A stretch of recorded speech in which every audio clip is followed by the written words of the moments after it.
Ready for some Friday night baseball here at Spillane Field with Josh Richardson. I'm Cory Millers. We welcome you into the Gatemen pregame show, getting set for Bourne at Wareham here at Spillane Field. And Josh, when people hear Bourne versus Wareham, the first thought might be last week's contest when Mother Nature really made it difficult for these two teams to play. Yeah, both games last week were really difficult for these two teams to get the game in. The first one went 5 innings. In the sixth, Wareham down by 1, then came back, but they didn't complete the inning because of the rain, so Wareham ended up losing that one. A tough pill to swallow. You come back, and then there's no power here at Spillane Field until the third inning. Nobody knows, will they play, won't they play? They end up getting the game in, but the Gatemen dropped that one 5-2. Really just a difficult weekend of action against the Braves, but this weekend should be a little different. Try and get back in the win column. And the good news for the Gatemen, they had the off day yesterday, but the day before, a 10-2 demolishing of the Orleans Firebirds in a fog-shortened 6 innings, but everything was working for the Gatemen. They scored 7 runs in the first. The offense was going. Caden McDonald pitched well, no errors on defense, and all-around wire-to-wire great game. It really was. Everything kind of worked out as well as you could have. Some new guys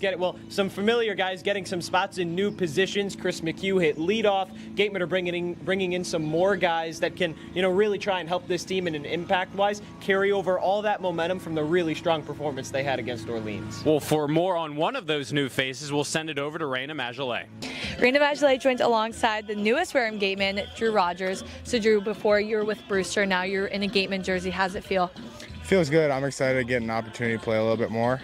Brewster was absolutely awesome. I'm glad to be able to meet a bunch of new guys, and yeah, I'm excited. So what goals have you set for yourself this summer, back in Brewster, especially now here in Wareham for the remainder of the summer? Really just win. I mean, if I put my mind to that, I think I'm going to put a lot of energy into the game, try to have as much fun as possible, and I think that will make me be my best. So. Final question, as a catcher, how does you adapt to working with new pitchers you've never worked with before in a new pitching staff? I think just being able to see them as much as possible, catch bullpens, chat with them in the bullpen, do all that stuff, and just really get to know them. Great. Good luck tonight. Thank you. Thank you. Rayna, thank you. You can catch all of tonight's action on YouTube and Cape League TV. Lineups and first pitch are coming up next.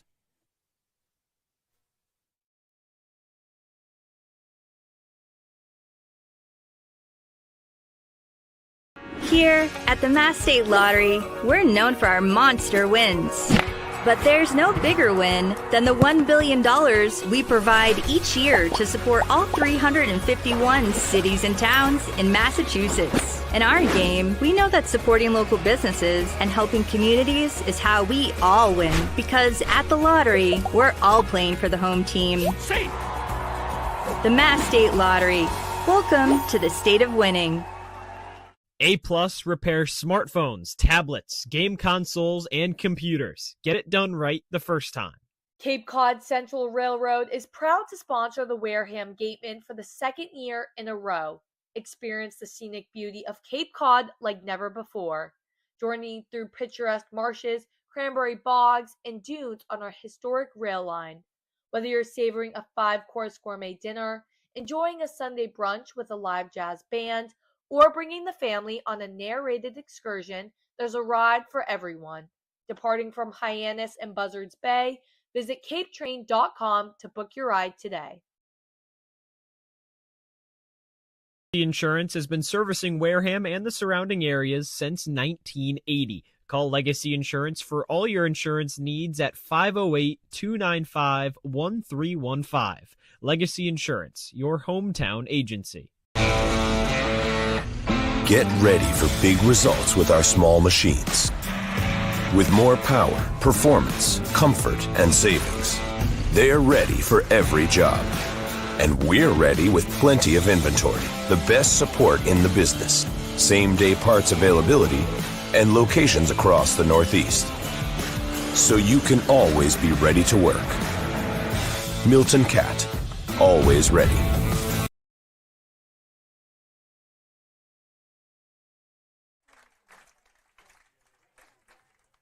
As we welcome you back to Spillane Field, and we welcome you to this game against the Braves. Bourne taking on Wareham. Back alongside Josh Richardson. I'm Cory Miller up here in the broadcast booth. Josh, it's hard to believe, but we're now in the second half of the season. So that's when kind of the playoff picture really starts to take into focus. Wareham right now on the outside looking in, but things could be a lot worse for a team that entered July, lost all 5 games before snapping that skid. They're just 7 points behind the division leader, Hyannis. Yeah, they're starting to get out of it. They've won 2 of the last 3, so really starting to build some momentum, and now you have a big weekend, 3 West Division opponents. You start off with Bourne, had some tough luck last week. We talked about that a little bit earlier on, Cory. Just not a whole lot you can do when Mother Nature intervenes. Just a lot of will they, won't they play on Friday. Game shortened on Thursday. It was tough. It really was. But now you look forward. Yeah, it's a new week, a new game with some pretty talented guys still on this roster. Friday night baseball between the Braves and the Gatemen. You look at the Braves coming in. The book early on in the season was they could hit, but then the pitching was kind of lagging behind. But the pitching for them has kind of started to come around. On the other side, though, they're facing a guy in Tate McGuire from Wareham who's been lights out this season. This is 3rd appearance, 2nd start. Yeah, and he's pitched really well in his appearances so far this season. Had that first start of the season that came against Bourne a week ago today. So now just trying to build off of that momentum and really get into a really good rhythm on the mound offensively. McGuire pitched effectively for the Gatemen last season, ERA under 4. Again, his 2nd start of the summer, both coming against the Braves. Made that start a week ago here today. As we look at the Braves starting lineup that he has to face, Riker Waite, the shortstop, leads things off. Nick Grooves back 2nd. Camden Kojal hits 3rd, the DH. Batting cleanup is the right fielder, Kahio Aloy. Cade Lewis bats 5th, plays first base. Braden Holcomb, the 3rd baseman, bats 6th. Batting 7th is the center fielder, John Legrande. Jimmy Keenan bats 8th, the catcher. And rounding things out, the 2nd baseman, Ryan Cooney. Again, as I mentioned, Josh, it's a Bourne team where the hitting hasn't been what it was early in the season. Bottom of the league in home runs, but they can still get on base. Yeah, and the pitching is started to get better. That's what we talked about, right? You know, the bats have started to heat up. The pitching is also. But, I mean, this is a team that the good news for Wareham, they're kind of catching them at a good time. When you look at it, and as far as the season goes, day off yesterday for every team across Cape Cod. The day before that, when the Gatemen were down in Orleans, had that game shortened due to fog, Harwich and Bourne had a game postponed. So this is a Braves team that hasn't played in a couple days. And when we look at the starting defense behind Tate McGuire that this Braves team off of a couple days off has to face, we start with the outfield. It's Clark, Richie, Turner from left to right. Gargett, Shea, and Randall McHugh along the infield 3rd to 1st, and Hunter Carnes back behind the plate doing the catching for Tate McGuire. Colin Ritchie has gotten some more action later on in this season. He's got 2 home runs in his last 3 games, so obviously when you need a bat that you need to fit in, find a spot for him defensively. He's in center field. Colby Turner's moved around a bunch, but when you have a middle infield like Braden Randall and Vance Shane, you don't change what's working. The team is really starting to come together in its own. Since that 7-error game against Falmouth last weekend, pretty much perfect baseball defensively. That includes the win over Orleans. The team didn't allow a single error in that fog-shortened 6-inning contest. Riker Waite digs into the batter's box for the Braves. A rivalry matchup, another battle of the bridge. McGuire on the mound, he's ready. Waite's ready, shows bunt on the first pitch, pops it straight up off the netting. Almost comes back to hit him, and we're officially underway here tonight from Spillane Field. How many times have we seen bunts like that go against the Gatemen? Lucky there for Waite to have that bounce all the way into the netting.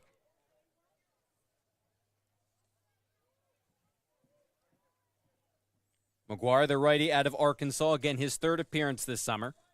Into the wind on the 0-1 pitch. Slow roller to second. Randall charges, gloves, slings it over to McHugh at first in time. 2 pitches, 1 out, and Riker Waite is set down to begin the game.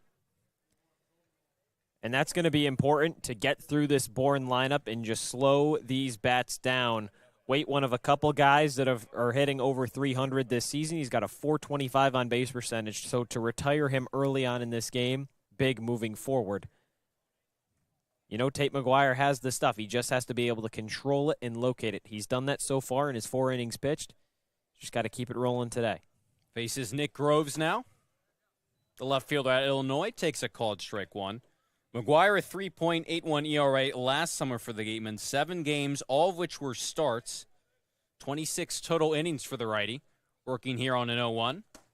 It's quickly 0-2. McGuire kind of a late add to the Gatemen after Arkansas's spring campaign. Pitches scoreless inning of relief against Orleans, and then 3 shutout innings against the Braves again last Friday. 0-2 pitch with 1 away. Sails high. The Gatemen led that contest against the Braves, scored the first run, 1-0. Then things kind of fell apart from there. Bourne didn't look back. Wareham looking for their first win of the summer against the Braves. A 1-2 now. High bouncer to shortstop. Shane waits back on it. Gathers and throws over to first in time. 2 ground ball outs begin the game. Waite and Groves retired.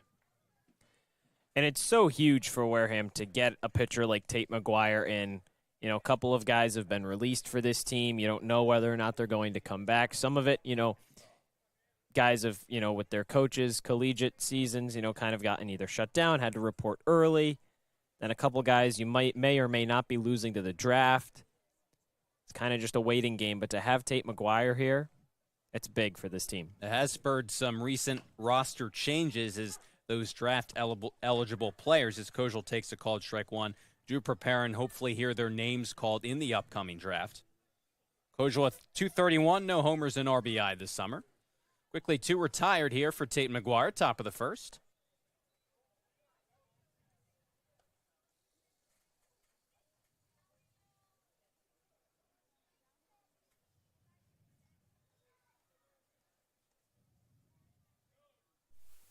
One.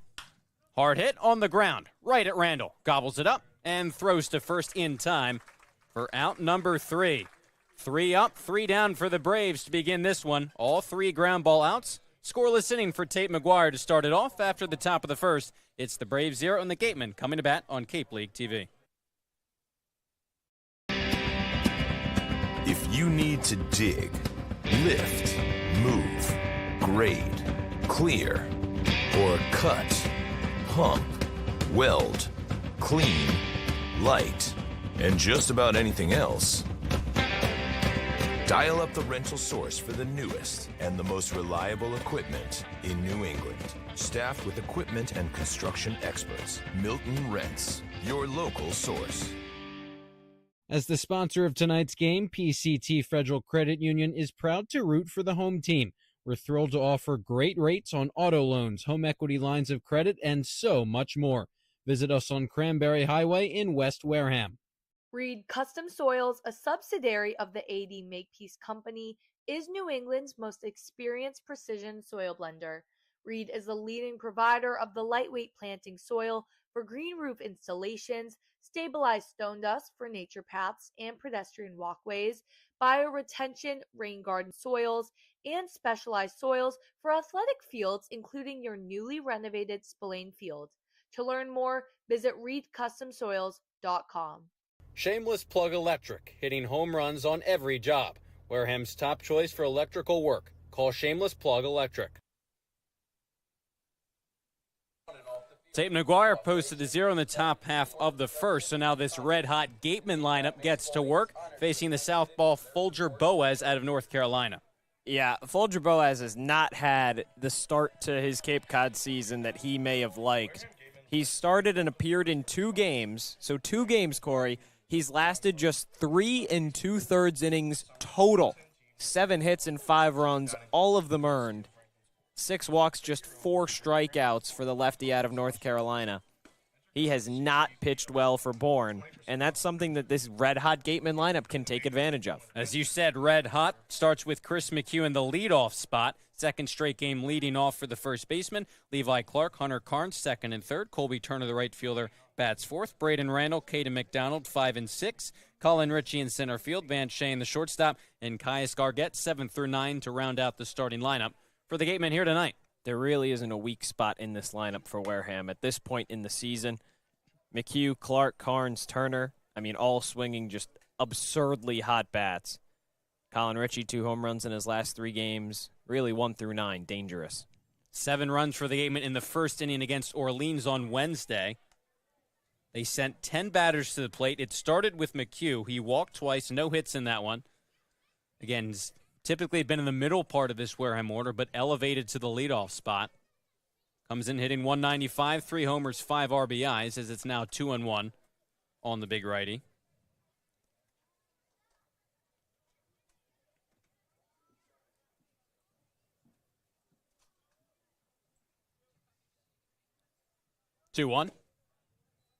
Takes that one at the knees, thought it was low. Immediately shows his displeasure with the call. And so does the crowd. By home plate umpire Mike Hinojosa. And it goes from 2-0 to 2-2. It's pretty early for a groan like that from everybody. Boaz back to work, and now 2-2. Misses low and inside. Boaz did collegiately have a strong spring, an ERA at 3.90 for the Tar Heels. 23 appearances, 4 starts, 30 innings pitched. Allowed 13 earned runs, but as Josh, you said, has not been able to translate so far this summer. And he loses McHugh on 6 pitches here for the second straight game. McHugh begins the Wareham half of the game with a walk.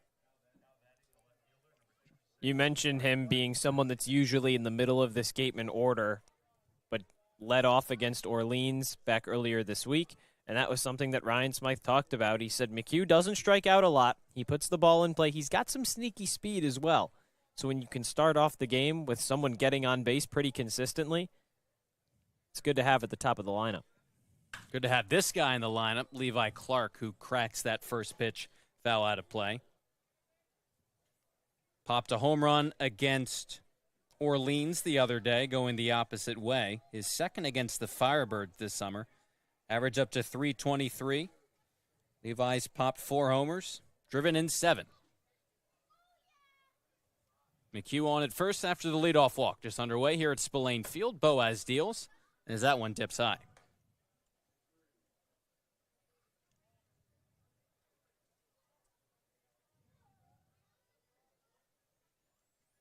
Clark, who's played a handful of different positions in left field tonight. 1-1. Breaking ball winds in there for a called strike. To paint the picture overall, Falmouth comes in at 10-10-1. Wareham at 8-13, 3 points separate, or Bourne at 9-10-1, excuse me. Wareham at 8-13, 3 points separate the two teams. 1-2. Breaking ball, high fly ball, deep to right field. Aloy drifting back at the fence. Leaping attempt. He can't make the play. McHugh hustling to third. He'll hold up there. Clark up to second. Another loud start to this one for Wareham. Already 2 in scoring position. What a start for the Gatemen early on. Should Kahio Aloy probably have caught that ball in right field? Yeah, but I mean, that's a tough play for a lot of right fielders. He's drifting back. He's trying to fight. You know, it's not a very sunny day here at Spillane Field, but it's certainly bright with the sky. I mean, it's a tough break in right field to try and have to make that play. Drifting over to his left, he couldn't make it. Called a double for Levi Clark. Again, the Gatemen threatening in a first inning. First pitch to Hunter Carnes. Has to raise his back leg just to get out of that one. 5 runs for the Gatemen against Cotuit Sunday. Scored 2 then against Brewster on Tuesday, and then 7 against Orleans on Wednesday. A team that's tied for first with Hyannis in first inning runs now this summer. That breaking ball catches the corner. It's 1-1. 19 total for the Gatemen. Again, tied for that lead with Hyannis, but a lot of that's come the past 3 games. 5-2-7 overall. 14 first inning runs the past 3 games. 1-1 to Carnes. Rips that one into center field. It says Legrande back in his tracks. He makes the catch on the run. McHugh will tag and score from third. Clark replaces him there. A loud sac fly from Hunter Carnes. And the Gatemen strike first. It's 1-0. You'll never complain about that. You get that first run in, score him early. Productive out for Hunter Carnes. He gave that one a ride out into center, but Legrande there in time. Pretty well struck ball, just right at the center fielder. With 1 away now, the infield comes in for Bourne. For Colby Turner, 304, 3 homers, 12 RBIs for Turner. One of the hotter Gatemen hitters. Had that big game against Cotuit. Against Orleans, he was 1 for 3. Sac fly drove in a run. Weak tapper right here, and it's quickly 0-2. He's got sac flies in back-to-back games, so certainly somebody that knows to, at the end of the day, just do his job. If he can place something into the outfield, medium to deep depth, help score Clark from third, Give the Gatemen a 2-0 lead. That'd be big. And the Braves, even in the first inning, could be a second run, but they're not going to try and concede anything the easy way. In this divisional matchup, second half of the season, infield's already drawn in with a run already in for the Gatemen. 0-2. Turner stays alive.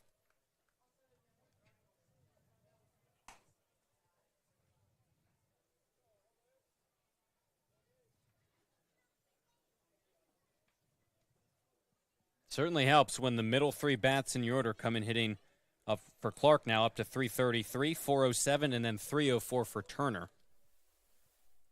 Another 0-2. Lays off that high fastball. Yeah, that's pretty good. And then in the five spot, no holes. And then in the 5 spot, Braden Randall's hitting just under 300. Caden McDonald's only at 250, but his on base is 432. Richie behind him. You said it, 2 homers past 3 games. 1-2 now to Turner. Again, he spoils it. And that's the thing. The bats have been really, really hot, but when you look across Cape Cod, as a season total, Gatemen have the worst ERA of any team in the Cape League. Now, of course, it wasn't that bad at the beginning of the season. Pitching was really the strong suit, and the bats were pretty cold. So it just kind of goes to show over, the losing streak to begin July, a couple games before that as well. Again on 1-2. Gatemen were losing games from pitching. Play at the plate right here. Tag applied. Clark is out. Turner will reach on the fielder's choice, but the run cut down at the plate. It's still 1-0. Yeah, Clark was going on contact there. As soon as that one left the bat of Turner, he headed home. Just an easy throw from Cooney. Routine right to Keenan. Cooney to Kean. Nice play made by Bourne to, at the very least, keep the deficit at 1 right now. Infield was drawn in. Now lefty-lefty matchup. Randall against Boaz with Turner on at first. Breaking ball, swing and a miss. Randall comes in at 293, no homers, 7 RBIs. Typically the leadoff man for the Gatemen. Hitting 5th here tonight against the left-handed pitching Boaz. But Randall is one of the leaders on this Gateman team in RBIs. Held that title for a good chunk of the early season as he takes outside. Was subsequently passed by Gargett and now Colby Turner, but can drive in runs if that's the assignment.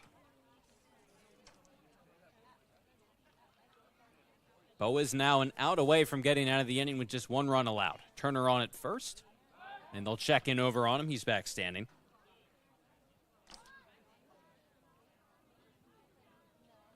The Braves last played a game several days ago. It was a 12-6 win over Hyannis on Tuesday. We're supposed to play Harwich on Wednesday. That game got canceled because of the weather, so back-to-back days off for the Braves. Boaz comes home and misses inside.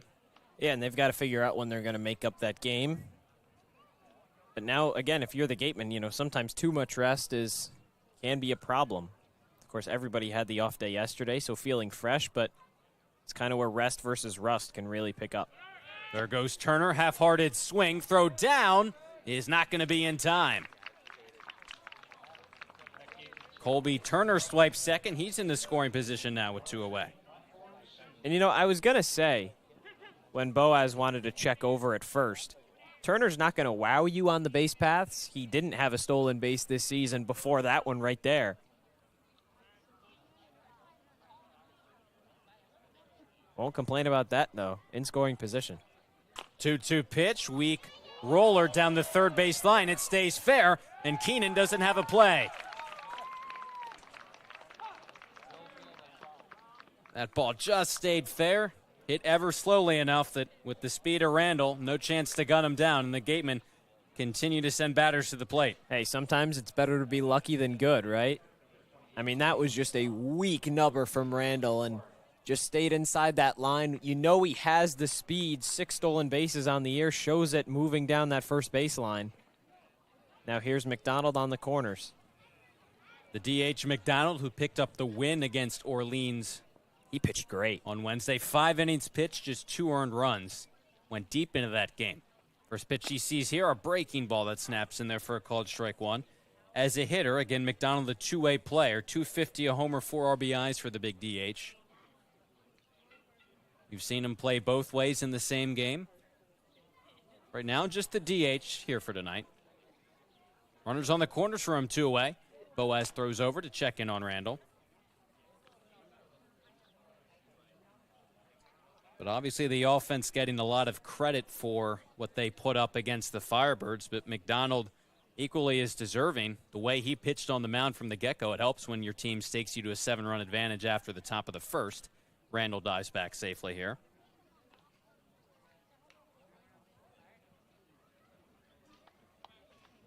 But everything seemed to be clicking in that 10-2 rout of the Firebirds in that fog-shortened 6-inning game on Wednesday. There comes an 0-1 to McDonald. Breaking ball way outside.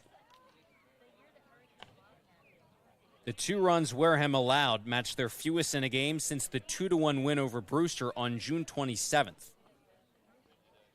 And it was 2 pitches. A solo home run, well, both of them solo home runs, but McDonald gave up a normal home run and then an inside the park home run. First time we've seen an inside the park home run. And you could definitely make the argument that inside the park home run only happened because of the fog. Made it difficult for Hayden Yost out in center field to try and get a good read on the ball. Of course, can't fight the conditions. 2-1 pitch. Hard hit into right field for a base hit. Colby Turner jogs home from third. Randall, a big turnaround second, stumbles back as Eloy gets it in. The Gatemen played another 2-0 Wareham. Great hit from McDonald. Way to go the other way with it. Drill that out over into right center. Just a nice piece of hitting from Caden McDonald. We've really seen him go the other way a lot this season. As Kevin Curtin, pitching coach for Bourne, out to talk things over with Boaz, who right now might be thinking, oh boy, here we go again. As you mentioned how he started this summer. Yeah, I mean, his ERA entering this game was up in the double digits. Over above 12. Now it's up to 14.5. I mean, he's really had a tough time so far for Bourne. And at this point, it's just trying to limit the damage. And, we've talked about how there isn't really a weak spot in this Gatemen lineup. Well, if you just go by season averages, this is the spot right here. Colin Ritchie, Van Shayen, only 2 guys in this lineup back-to-back hitting sub-200. You only want to face one of them. Ritchie, close to the team lead in strikeouts. He's got 19 of them. He's tied for the team lead, actually. Comebacker, Boaz bobbles it. Recovers, throws to first in time to nab Ritchie. So the southpaw escapes further trouble in the first, but not before the Gatemen strike in the opening frame once again. 4 straight games they've gotten out to an early lead. This time it's 2-0. We've played an inning. Wareham over Bourne, 2-0 on Cape League TV. Getting a good personal injury attorney is very difficult. If you or a family member has been involved in an accident, hurt at work, suffered a slip and fall, or have been injured due to negligence of someone else, contact the lawyers at Reedy, Kiernan, and McNally, LLP today. They are experienced trial attorneys who practice in all of the courts in the Commonwealth. The firm has been recognized by Best Lawyers in America for outstanding legal representation. Contact Reedy, Kiernan, and McNally, LLP today. The firm is located at 267 Main Street in Wareham. Reedy, Kiernan, and McNally, LLP also has offices in New Bedford and Falmouth. Call 508-295-0286 or visit their website, www.rkm-law.com.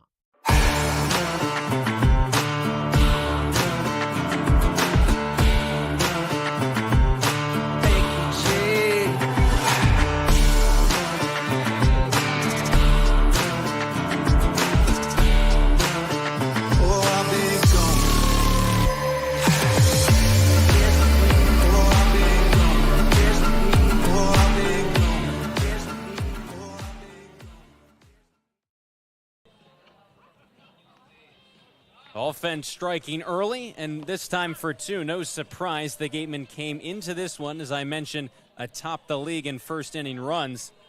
Only adding more, plated 2. And now just more for Tate McGuire to work with, a guy who hasn't allowed any runs yet this summer in his first 2 appearances, but can't say a whole lot more about the way this Gateman offense has started their games recently. Yeah, well, I was going to say about McGuire, Cory, of course it's only a matter of time. You're never going to be the perfect pitcher. You're always going to give up, a run at some point one way or another. But if he can just continue to limit that like he's done so far this summer, he's had 5 innings, and he's pitched really, really well. 4 of them against Bourne. 2nd appearance against the Braves. Just keep dealing and see what happens. He faces Kahio Aloy here, .321 hitter, a homer and 5 RBIs. That homer came against the Gatemen a week ago in that rain-shortened game on Thursday, yeah, and he got had a double. hold of that He had one. a double too. So this is somebody to really keep your eye on. As he clobbers that one into center. Richie on the run. It's off of his glove, and Karam's off the wall. He flips it to Clark now, who fires in. Holding at second is Aloy, and he continues to thump the Gatemen here so far this summer. Really similar to what Levi Clark had back in the first. Definitely a catchable ball. It was a long run for Colin Ritchie, not somebody that's usually a center fielder. For the most part this year, we've seen him over in left or right. That was a tough break. Good to see him get up. He was pretty slow to his feet, but seems to be fine out in center field. And he was able to track that ball down just the last second. Slipped off his glove, diving attempt. Tough play. And Aloy again had those 2 extra base hits, including a home run against the Gatemen just over a week ago. Their first hit, first base runner against McGuire. Now it's Cade Lewis. Comes in hitting .324, a homer, and 14 RBIs for the first baseman.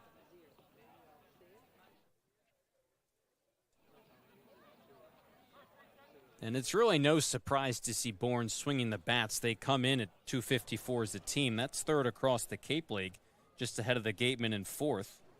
They're 5th in hits, but they're 7th in runs. So that would indicate that they've had trouble bringing guys home once they're on base in scoring position. Good pitch by McGuire to get a strike against Lewis. It's a great sign for Wareham considering the ERA. If they want to leave runners stranded, especially in scoring position, well, let them do it. After that loud double to begin the second by Aloy, the Wake Forest product Lewis takes low.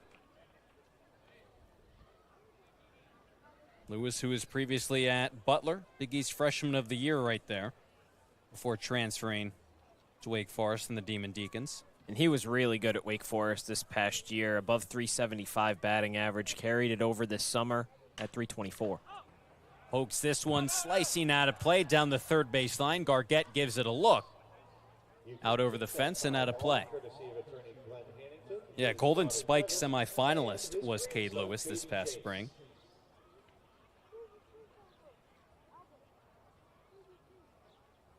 And the Demon Deacons will probably tell you they didn't expect him to be as good as he was, but turned into such a great player. Hit .376. You're never going to complain about that. No. Someone turning out better than you thought he would. Up to 11 homers, 59 RBIs for the Demon Deacons. A 2-2 pitch coming to him.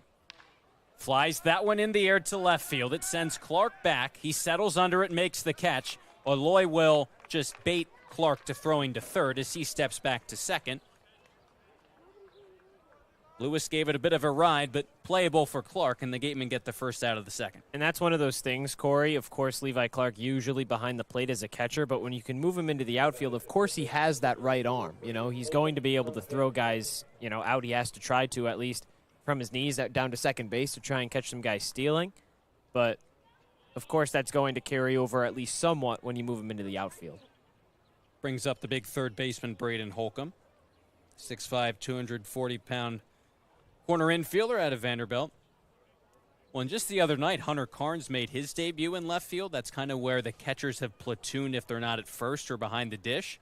And you probably couldn't have picked a worse day weather-wise for someone to make a debut in left field with all the fog the outfielders had to contend with.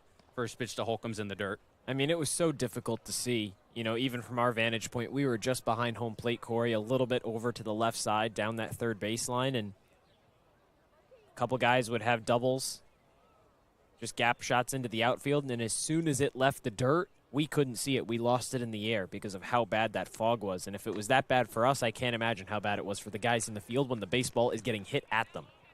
1-1 on Holcomb. And Carnes didn't really get a whole lot of balls hit to him, but ultimately in the 6th inning, a ball that resulted in a ground rule double, he really had no idea where it was running all around, and that's the play that ultimately led to the umpires saying, hey, enough is enough after a 30-minute delay. Bouncer to shortstop. Shane comes in. Runner advances to third. Vance Shane makes the play at first. Aloy up 90 feet, but the Gatemen have that second out of the inning.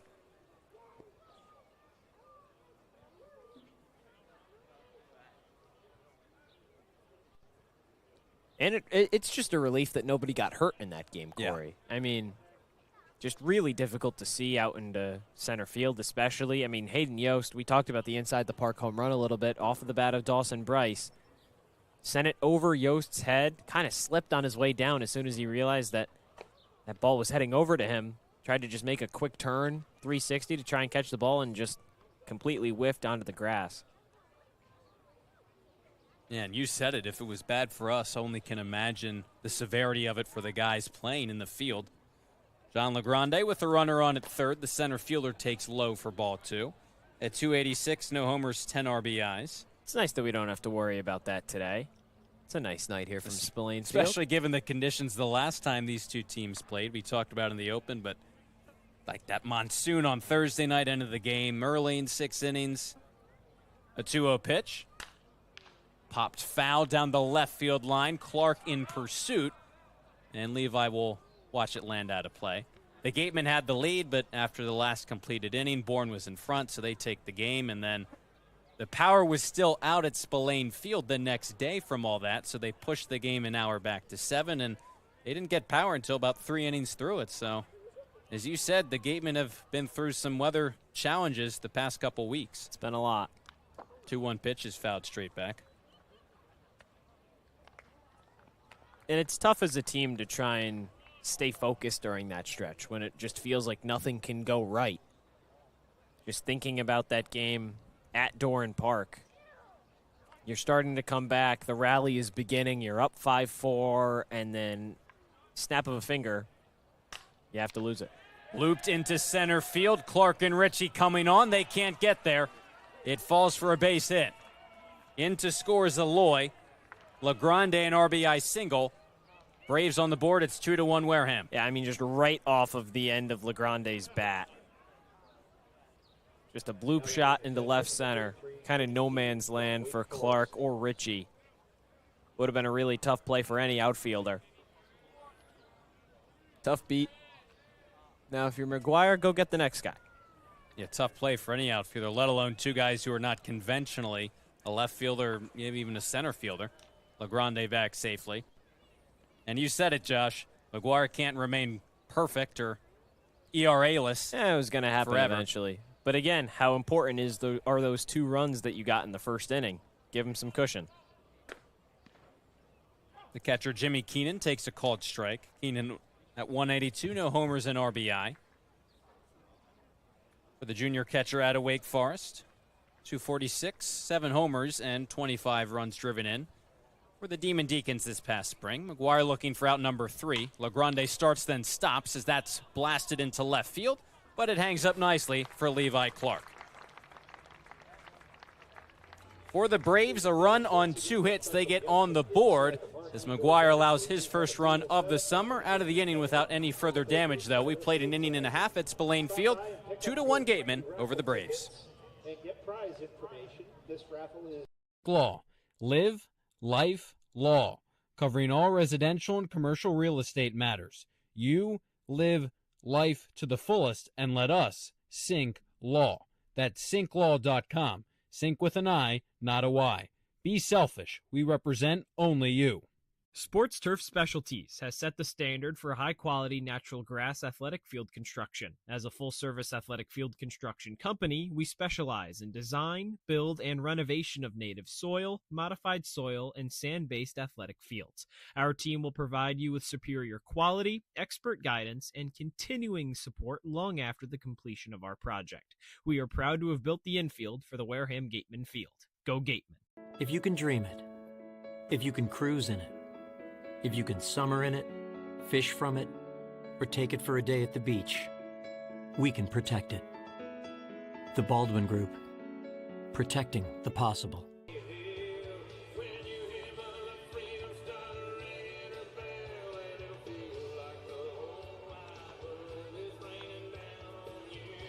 Wareham leads Bourne 2-1. We played an inning and a half here at Spillane Field. The Gatemen trying to carry over that momentum from Wednesday's win against Orleans. A really big win overall, obviously 10-2. You kind of just clobbered the Firebirds. But, Josh, it was so nice to see that win in large part because we talked about a little bit. All three facets of the game, offense, defense, pitching, got the job done for Wareham. Yeah, everything kind of came together pretty nicely. But what's so great about getting that win, it's felt like, over this last stretch of games, every time the Gatemen get back in the win column, the next game or two ends up being a loss. And that was something that happened against Brewster. You smash Katuitt. First win in July, right? You're building momentum. You score 2 runs in the first inning against the Whitecaps, and then you lose 5-2. So then you go out, and a lot of the times what's kind of felt like that is, okay, now that's just going to start an avalanche, a snowball of losses starting to string together again. Nope, snap it right back into the winning column against Orleans. In a big way. Now you have to build on that against Bourne. That's the big thing moving forward. Not stringing together losses, but wins on the other side. And they have won 2 of their last 3 since snapping the losing streak. But again, it's been 3 games, and Brewster, it's just hard to kind of gain spots in the standings unless everyone goes on a skid. If you're not winning games, stringing together at least a handful of wins in a row. Van Shane to begin the bottom of the second. 2-1 pitch, a big swing and a miss from the Gateman shortstop. Comes in at 173, a homer, 5 RBIs.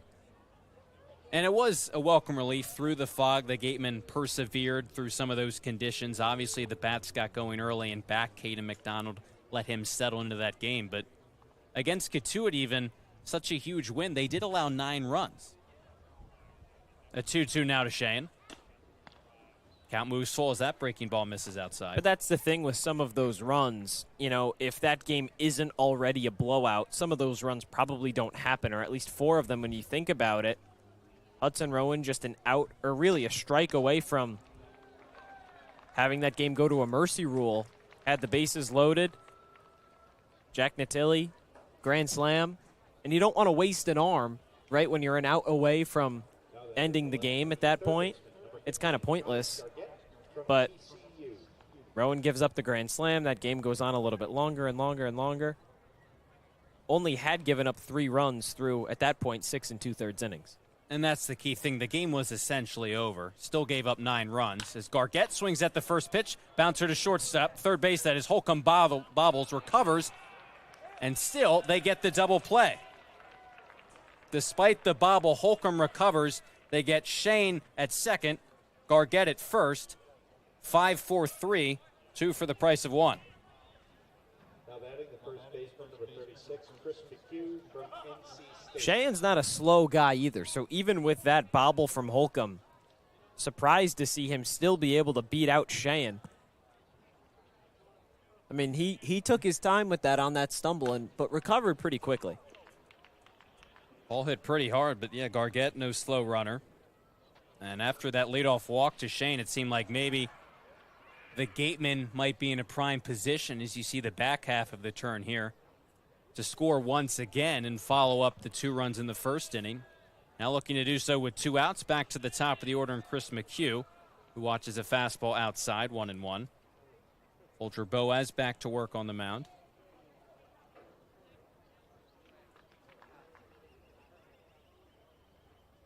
1-1. And the other nice thing about the Orleans win is, yeah, the Gatemen obviously got an overwhelming majority of their runs in the first inning, but they didn't let up. Scored in the 4th, scored in the 5th, which obviously just further put the game out of reach. But they didn't get complacent after that large sum they total in the first inning. And that was something that we thought might have happened during the game against Katuitt. 9 runs in the first 2 and then scoreless for a while. It wasn't until Katuitt started to claw back in that game. Natilli had the grand slam. Once that happened, then some more runs got put on the board, but kind of had to wait until the Kettleers kind of brought themselves back into that one. Didn't do that against the Firebirds. McHugh has worked the count full. Clark on deck, no one on base. Payoff pitch with 2 away. McHugh stays alive, chopper foul. And that's the thing Ryan Smythe has talked about when he's kind of rearranged this lineup. McHugh up to the leadoff spot is the Gatemen are looking for that consistency through all 9 innings and game to game. Against Brewster, you said it, 2 runs early, but then they didn't get a hit the rest of the game after that. Yeah, just 2 walks in 8 innings. That payoff pitch is in there for a called strike 3. Boaz locking McHugh up on a good curveball. For the Gatemen, no runs, no hits, no one left on. A 0 here in the second. Still a 1-run game through 2 innings at Spillane Field. Catch the rest of the action on Cape League TV. Turf Specialties has set the standard for high-quality natural grass athletic field construction. As a full-service athletic field construction company, we specialize in design, build, and renovation of native soil, modified soil, and sand-based athletic fields. Our team will provide you with superior quality, expert guidance, and continuing support long after the completion of our project. We are proud to have built the infield for the Wareham Gatemen field. Go Gatemen. There hasn't been a ton of training when it comes to bat speed or products for players to be able to train bat speed.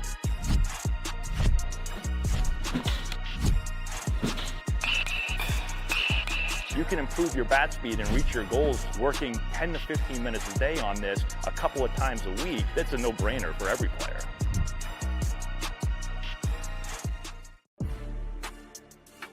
You can make any bat feel lighter by adding a velo puck knob. Instead of having to go get a whole entirely new bat, you can simply add the puck to it.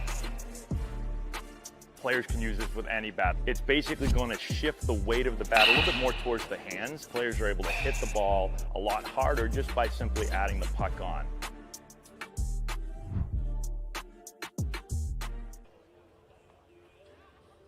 The Gatemen lead by a run, 2-1 after 2 first-inning runs. What seems to be missing in this picture is that good luck triangle, which the Gatemen obviously put into place over Cotuit, trying to snap that losing skid. They erupted for a season-high 16 runs. We've been told it's now in the bag of Ryan Smythe, not hanging from the dugout. Oh, good. I was going to say, I hope they didn't leave that in Orleans. Completely. Yeah. That's a long trip for a triangle. McGuire back to work, top of the third. Facing Cooney, Waite, and Groves, 9-1-2 for the Braves. 1-0 from McGuire.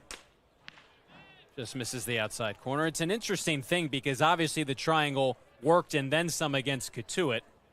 But then the offense stalled, as we mentioned, against Brewster. So it's one of those things, do you leave it up? Do you not? So it's still kind of there to some degree. Well, then they scored 10 runs against Orleans. I mean, that's 28 runs in 3 games. I would leave it up. I think you have to leave it up. You can't only have it out there when it's working. 3-0 from McGuire. At the knees for a called strike on Cooney. You can't be superstitious about the superstition. When Orleans, that was the first game they had it on the road. 3-1 from McGuire. Cooney takes low, draws a leadoff walk.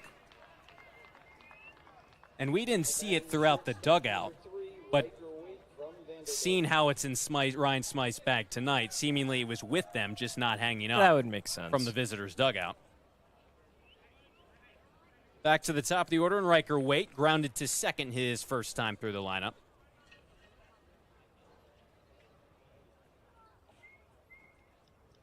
Leadoff walk to Cooney.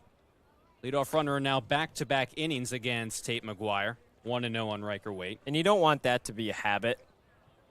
You know, this is the inning where McGuire really has to buckle in. It would tie his season long. That was against Bourne a week ago today. Just get through this third. And obviously he started 7 games last year, but this summer just his third appearance, trying to work him up, build him up from an inning of relief to now 3 innings of work as a starter last time against the Braves.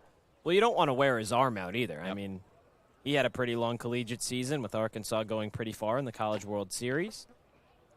Waite pulls back a bunt attempt, takes a called strike. You got to ease him into things at least a little bit. Buckled for the first time, surrendered his first run of the summer back in the second. 2-1 pitch on the ground. McHugh snags it, steps on the bag, throw down to second. Shane applies the tag, and the Gatemen turn a double play. That was beautifully done. Great awareness from McHugh. Sometimes it can be difficult as a first baseman when you feel that, well, do I step on first? Do I throw it down to second? Is that the first thing that I should do? No. When a bag is a foot away from you, make the easy play and then trust that you can deliver an on-time and on-target throw down to second so they can tag the runner. Great play from the Gatemen. Brings up Nick Groves now with no one on. The Braves turn to double play in the bottom half of the second. The Gatemen return the favor here after a leadoff walk.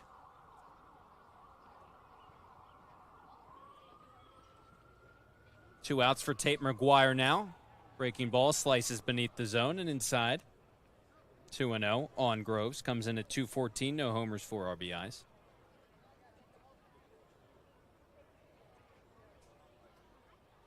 Two-0.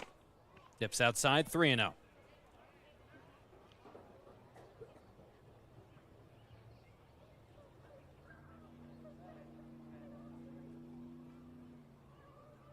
Camden Kojal, who also grounded out, waits on deck. 3-0 from Tate McGuire. Joss catches the outside corner. Groves thought he had ball 4, but he'll step back into the box on this 3-1.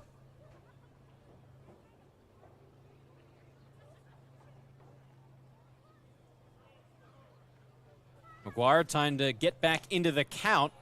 And once again, he finds the bottom part of the zone. Groves thought he had ball 4 on back-to-back pitches. Now they'll do it on the payoff. He was ready to start that walk down the first baseline. Had to circle back in. Take advantage. 3-0 to 3-2, and no doubt about this one.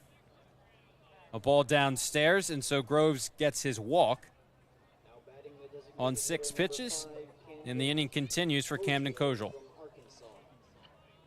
See, I like the idea there to kind of throw him the off speed if you're McGuire. But I'm going right back with the fastball. I am pounding it in the zone, and I am daring him to hit it. We'll see what he does against fellow Arkansas teammate Camden Kojal. Razorback against Razorback as that pitch is ripped into right field. Colby Turner has Kojal played perfectly. Hit right at him, right on the screws, and the Gatemen get out number 3. No runs, no hits, and 1 runner left on for the Braves here in the top of the 3rd. Through 2.5, the Gatemen still up by a run. 2-1. Catch all the action on Cape League TV. Wareham-based AD Makepeace Company, founded in 1854, is North America's largest cranberry grower and recognized leader in environmentally responsible real estate development and land stewardship. For 171 years, AD Makepeace Company has supported community events and organizations like your Wareham Gatemen. Visit admakepeace.com to learn more. Cape Cod 5 is proud to be the official banking partner of the Cape Cod Baseball League. Cape Cod 5 offers a broad range of financial products and services tailored for every stage in your financing journey. Reach out to us. We're here to help. For a good piece of glass, call Abby, located at 3 Tyler Ave in East Wareham. Call Abby Glass and Locks about getting a free quote for your windows, doors, locks, and other glass needs. Here at the Mass State Lottery, we know there's no bigger win than the $1 billion we provide each year to support all 351 cities and towns in Massachusetts. Now that's how we all win. The Mass State Lottery. Welcome to the state of winning. Shameless Plug Electric, hitting home runs on every job. Wareham's top choice for electrical work. Call Shameless Plug Electric. Fans here at Spillane Field enjoying a 2-1 Gateman lead thus far through 2.5 innings of play on this Friday night. Back with Josh Richardson, I'm Cory Miller on Cape League TV. Gateman trying to add on, and a good spot to do it with Levi Clark, Hunter Carnes, Colby Turner, 2, 3, 4 due up for Wareham. The only 3 guys in this lineup entering today hitting over 300. Can't complain about that when you get this part of the order. Clark had that double into right field. McHugh had the walk, and Carnes, of course, scored McHugh on the sac fly. Fastball's in there for a called strike 1. Boaz posted the 0 in the bottom of the second after the 2 early Gateman runs. Levi Clark has certainly been swinging a hot bat. 4 home runs this summer. 2 of them have come at Eldridge Park. He went the other way, most recently on Wednesday night. Both times. Both times he went the other way. Drilled it over into right field. And Caius Gargett, his only 2 home runs this summer came at Eldridge Park. He went to left field. A 1-1 to Levi Clark. Make it 2-1. Clark has talked about not throwing any at-bats away, consistently putting together good at-bats, taking a lot of pitches, and obviously if you can, producing with the bat in your hands. He's done his fair share of that for the Gatemen as he's worked the count to 3-1. And obviously the home runs, he leads the team with 4, but it's not just the power. Leads the team in runs with 18, has the most at-bats of anyone on the Gatemen, and atop the leaderboards in walks with 9 as well. A pitch away from another one here, and he fouls it straight back. Yeah, and that's the thing, Cory. I mean, this team is tied for the Cape lead in home runs. 5 of them have come here. They have 18 home runs this season, and just 5 of them have been at Spillane Field. It certainly isn't, the most hitter-friendly park across Cape Cod, but even still, they've managed to win some home games in a couple different other ways. After the foul ball straight back, Levi Clark a conversation with his manager Ryan Smythe. Stepping back into the batter's box here. And who would have thought that through the first few games of the season in the first week, we'd be saying that the Gatemen are atop the leaderboards in home runs. But that's the kind of hitters they've churned out. Hard hit to the left side. Levi Clark finds the hole into left field. He's got 2 hits tonight. He continues to swing a red-hot bat. Man, he's good, isn't he? Double, a single. It seems like every night he just keeps on raking. He's on an 11-game hit streak now, Cory. How about that? That's pretty good. Couple multi-hit games as well. I mean, just everything just seems to be going right for him. Can't complain about that. Now Carnes, a bouncer to shortstop. Wait, flips to second for 1, back to first. And that leadoff single by Clark erased. Second straight inning. The Gatemen have rolled into a double play. This one 6-4-3. That's so interesting because the Gatemen have not been a double play prone team for a majority of this season. Now have 2 of them in as many innings. Kind of goes back to, what we were saying, but just in a different way. For a while, a lot of those home runs were solo shots. And while that can be said, well, there's just a lot of individual power and a lot of individual talent. Gatemen struggled a lot to kind of bring in guys from scoring position, up until recently. Now right at the top of the Cape League and runs scored. They weren't there for a while. Had some difficulties bringing guys in, but don't fall back into that slump in just a different form now. 0-2 on Colby Turner. And especially after you continue to pile on the first inning runs, it just can't be a repeat of that Brewster game because it's a lot to ask the pitching staff to maintain a 2-1 lead. Turner takes here, draws ball 1 as that one missed low. And that's kind of why Ryan Smythe is looking for consistency 1 through 9 in the lineup to avoid those games where after a really great performance, the offense goes dormant. Turner gets underneath of this one. High pop-up. Keenan gives it a look, but it lands out of play.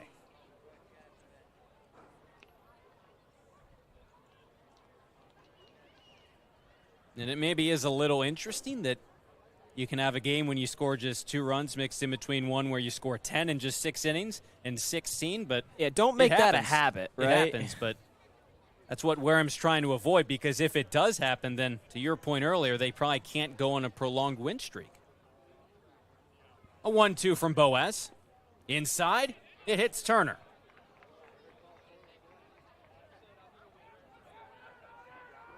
The Gateman right fielder jogs down to first, hit by the pitch, on base for the second time tonight.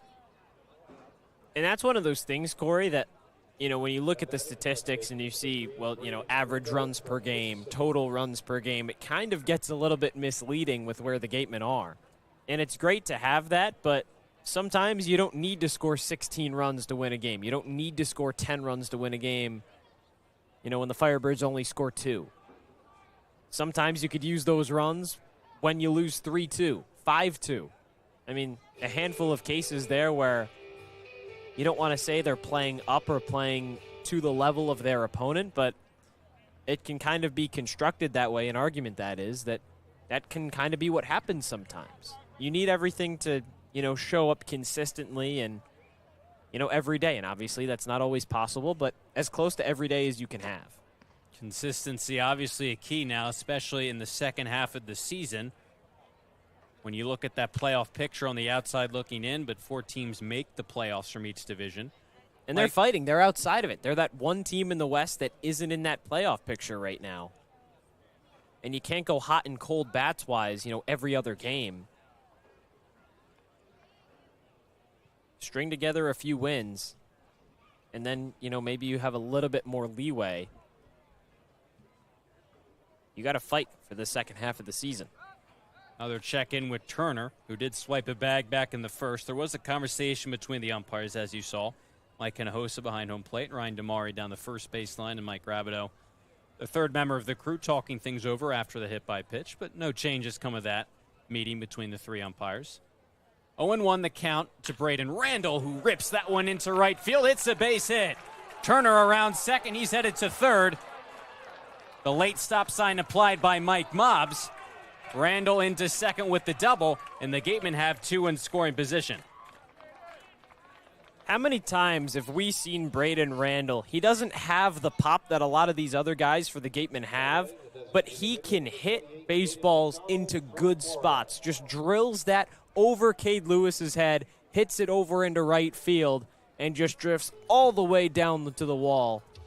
Just a nice hit for the Gatemen second baseman. Keenan and Boas talking things over on the mound now after the Gatemen threatening for more. Clark had the leadoff single, a race on the double play, but now after the hit by pitch and the double, the Gatemen are in business. And yeah, we talked about how Randall got moved from first down to fifth, but he can still tack on the extra base hits. I mean, he can produce wherever in the lineup. And maybe moving him down into fifth gives him more opportunities to have some of those extra base hits that drives in runners. And listen, there's no home runs, but as you said, he can put the ball in a number of different spots, and it's not like he can't get extra base hits, whether it's doubles. Does have a triple on the summer as well. And again, he's up to 7 RBIs total on the summer. He has 5 doubles that leads the team. The slugging percentage sits at .433. That's 5th on the team, so he's still going to produce in terms of some pop. Maybe he doesn't leave the yard, but the production's there from Randall. And he's put Caden McDonald, who had an RBI single in the first, in a prime spot for more here. Gatemen looking to add on. 2-1 Wareham as Boaz deals after the mound visit a fastball in the inside corner. And this is a big spot for McDonald here. Kind of just seeing through this lineup a lot of the same guys that had success against Boaz in the first are having success again here. McDonald had that RBI single. Big chance to do it again. Lays off that pitch down low. Appeal to first. Ryan Damari says he did not break the plane. It was McDonald's 5th RBI on the single. Went the other way in the first. 2 waiting in the wings. Good speed on the base pass, especially with Randall on its second. Boaz kick steals on the 1-1. Breaking ball slides in there. A called strike 2.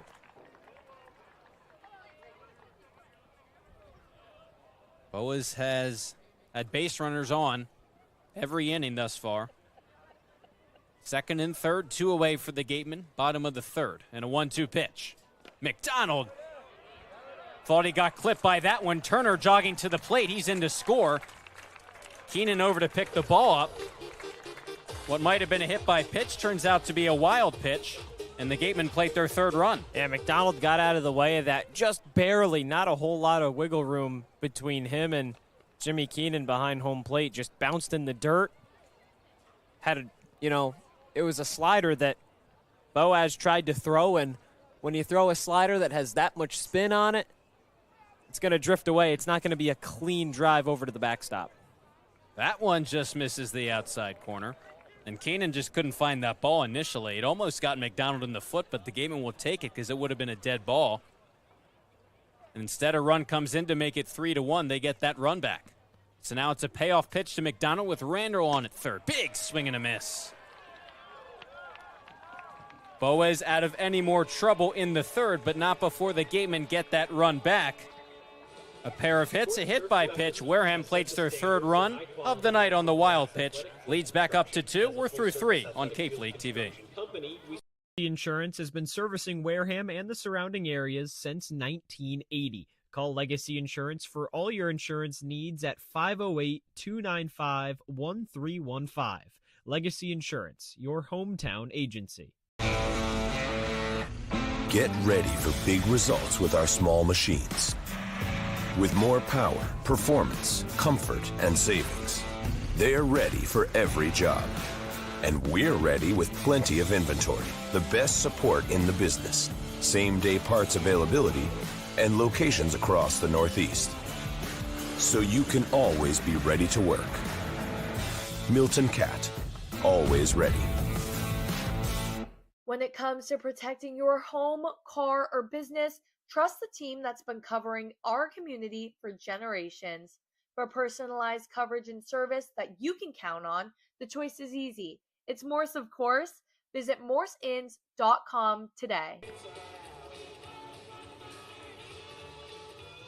Pleasant night here at Spillane Field. Sun starting to set. Temperatures cooling off a little bit. Fans filing in to watch the Gatemen play the Braves in a Western Division matchup. Wareham leads 3-1 over Bourne, but we look across what other games are being played here tonight across the rest of the league.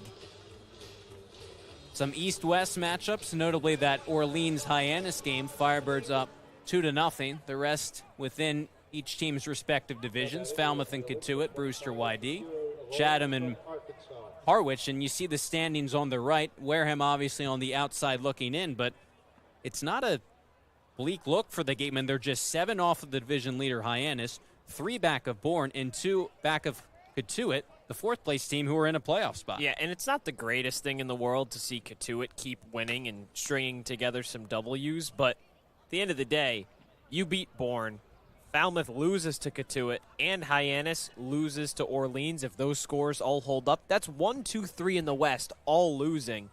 So even though you don't make up any ground on Cotuit, you make up ground on everybody else, and the West Division just continues to get closer and closer and closer in the second half of this year. It really is kind of a bunch of teams sandwiched in there. Ryan Smythe has talked about that. 1-1 to Aloy, a big wave and a miss, fooled on a breaking ball. And that could make it interesting, especially down the stretch, when you have 5 teams who are all within a couple points, a couple games of each other. And that's where some of the ties can hurt you. You know, if you're the Gatemen, the only team across Cape Cod that hasn't had a tie yet, wins count for 2 points, ties do count for 1. So even though Cotuit and Wareham tied with 8 wins, Cotuit has those 2 ties and up 2 points on them. 2-2 pitch to Aloy. He takes outside to move the count full. Cade Lewis on deck. Aloy smacked that hard hit double in the second to score the only run for Bourne thus far tonight. Scored on a LeGrande base hit. 3-2 from the righty is blasted into left center field. This one's way back there, and this one leaves the yard. Deja vu for Kahio Aloy. He continues to punish the Gatemen. A homer and a double tonight. The lead's back to 1.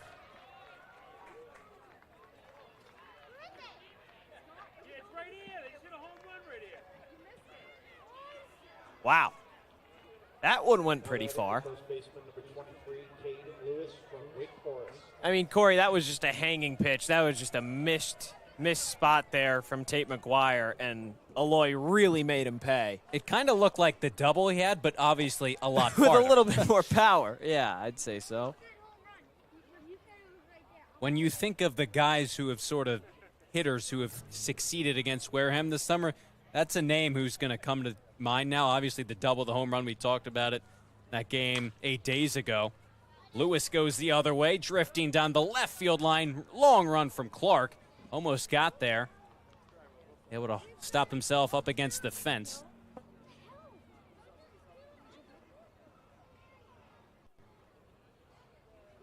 But Aloy, obviously, already 2 hits tonight, and no matter who the pitcher's been, he scored a run for Bourne. He scored both runs, but one he was driven in, drove himself in on that home run, and now it's a 1-run game. McGuire's pitch to Lewis. Flied into left center field. Clark and Ritchie converging, and Levi Clark maneuvers over to make the catch. One retired in the fourth.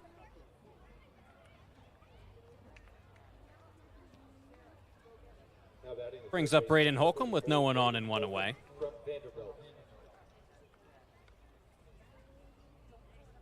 If you can get through this inning with just the 1 run allowed, that would be pretty big.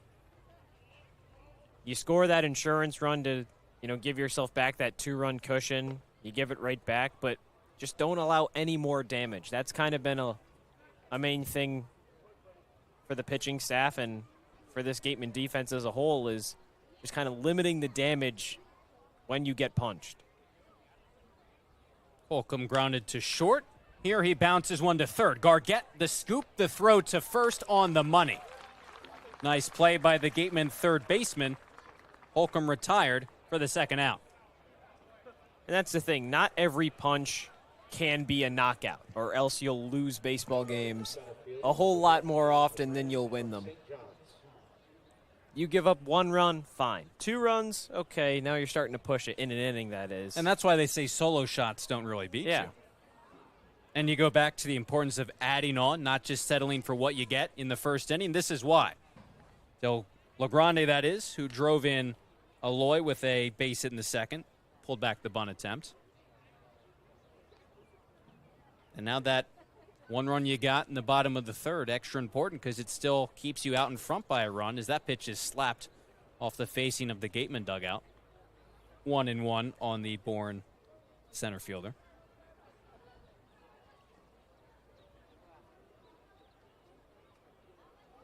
That was a nice play by Gargett for that second out, charging down the third base line. 1-1 pitch, lazy fly, shallow right field. Here comes Turner, and he makes a nice catch on the move.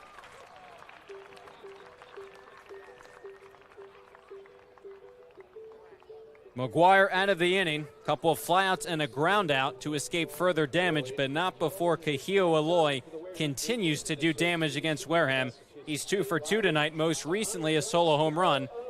Brings this one back to within a run. We played 3.5 at Spillane Field. We move ahead to the bottom of the fifth. The Gatemen lead 3-2.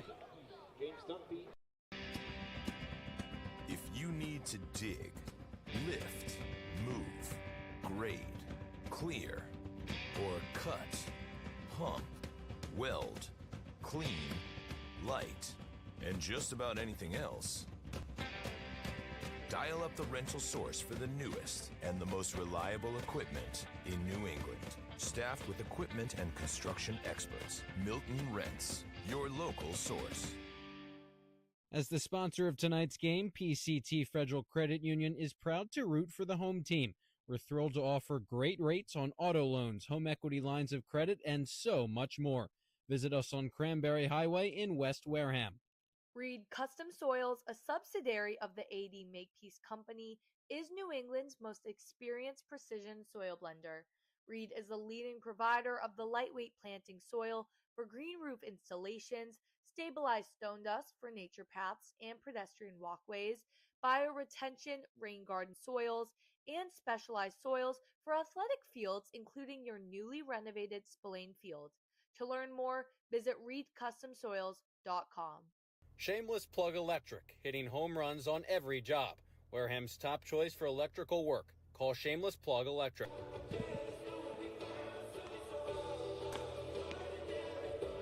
Nate Wallenhop, the Gateman feature writer, enjoying some baseball here tonight. The camera always seems to find Nate Wallenhop, rightfully so. He's the life of the party. He's locked into this one, though. Hoping his team can stay out in front. The Braves have trimmed the lead to a run, a couple of times now tonight, most recently on the home run by Aloy. The Gatemen looking to respond against Boaz, still out there here in the fourth, facing Richie, Shea, and Gargett, 7, 8, 9 in the Gatemen order. And how could you not be locked in on a game like this? I mean, it's a beautiful night. These are two teams in the West Division that are fighting to get into playoff position second half of the year.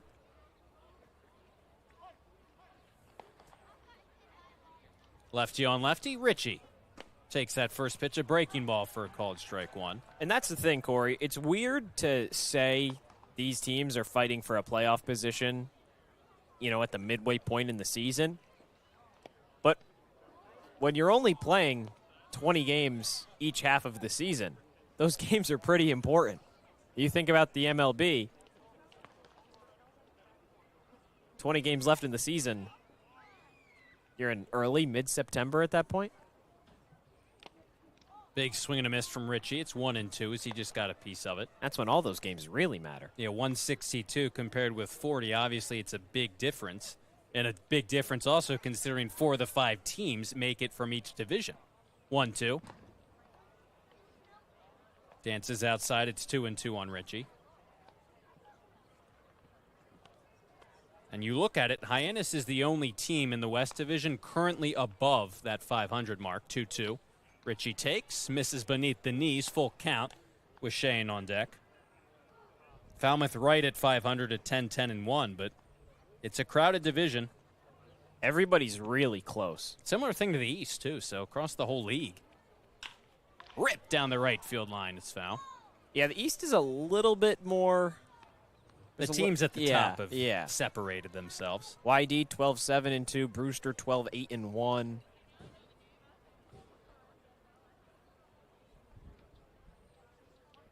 Thought YD would really run away with things. They've kind of come back. They down won to 9 earth in a little row, bit, yeah.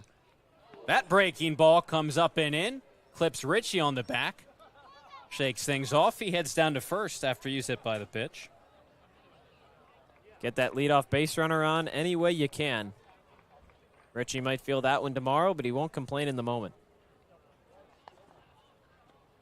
Colby Turner was hit by a pitch last inning. Came in to score the 3rd run for the Gatemen.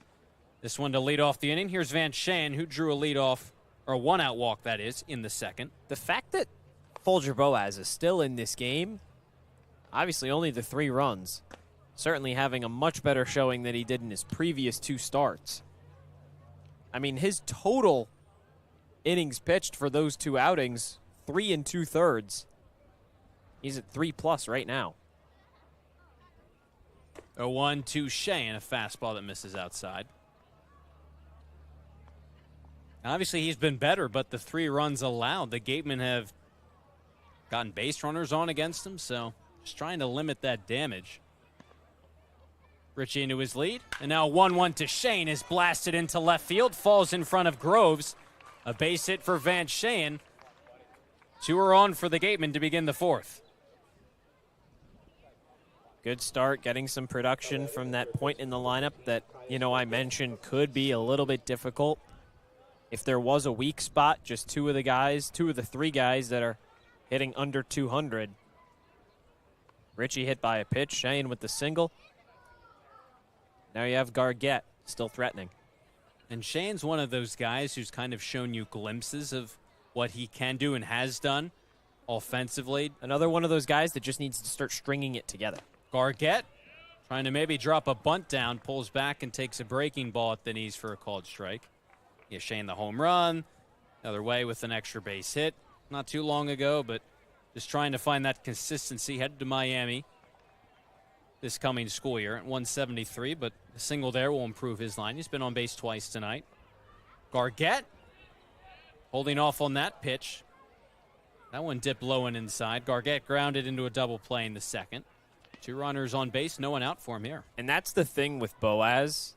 You've seen a lot of breaking balls that have really good movement. The issue is that some of those have moved so much that Jimmy Keenan just can't get there. Some have been located well. Some, though, as you said, not near the plate. Hard hit on a line right at Cooney at 2nd. Both runners retreat quickly. Gargett squared it up, but to no avail. And Boaz has his first out here in the 4th. Yeah, well, one of those breaking balls landed right into Colin Ritchie's back. Another one skipped in the dirt ahead of Caden McDonald, helped score a run. Delivered a nice fastball there. Gargett squared it up just right at Cooney. It's now 1 out. Top of the Gatemen order, and Chris McHugh, who has walked and struck out, and watches that breaking ball land in there for a called strike 1. Richie on at 2nd was hit by a pitch. Shane a base hit to begin the inning after the Gargett lineout. Wareham looking to respond after the homer by Aloy.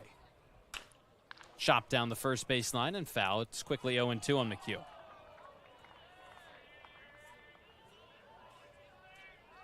McHugh's been behind in counts in both of his at-bats so far today. Not new territory for him. Now with a big chance, now that the Gatemen lineup has turned it over to the top. Take advantage of Boaz here. 0-2 as Boaz tosses to Cooney. Back easily is Colin Ritchie. Second straight game, McHugh has been elevated to that leadoff spot. Josh told you what Ryan Smythe had to say about that elevation. 3 homers, 5 RBIs, average below 200, but McHugh has really no doubt been a productive bat for the Gatemen, despite what the average says. Waiting on an 0-2. In the dirt, nice job by Keenan to block it, and it's 1-2. And it is weird to say McHugh is hitting just 195 because it feels like he's come up clutch in some big spots. The 3 homers, tied for second on the team. Obviously, the confidence is high from his manager. 1-2 pitch, sliced, foul out of play. Well, his on base is still up above 300, in that 320 mark. At least it was entering today. Obviously, with the walk, it'll increase.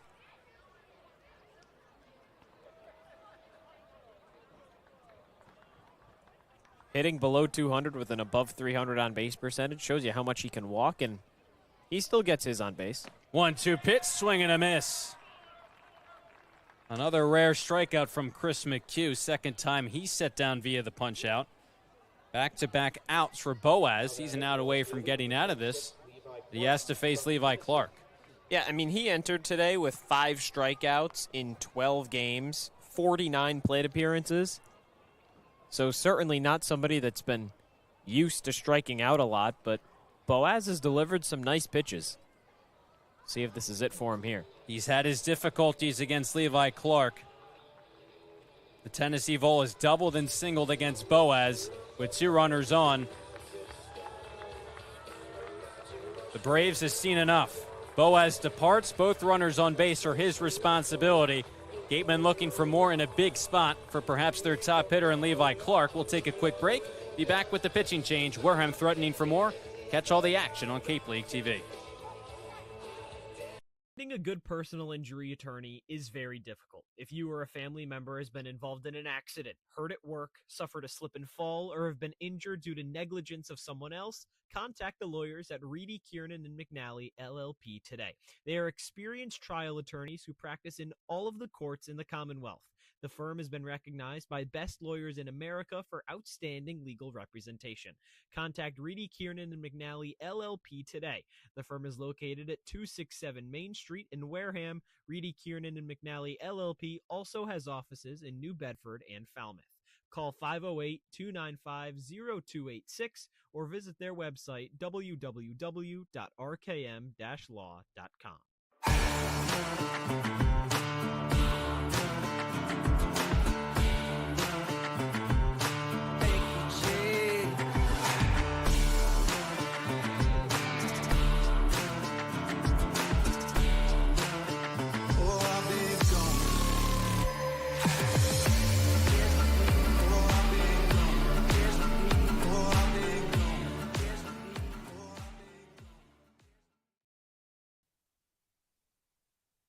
Finding a good personal injury attorney is very difficult. If you or a family member has been involved in an accident, hurt at work, suffered a slip and fall, or have been injured due to negligence of someone else, contact the lawyers at Reedy, Kiernan, and McNally, LLP today.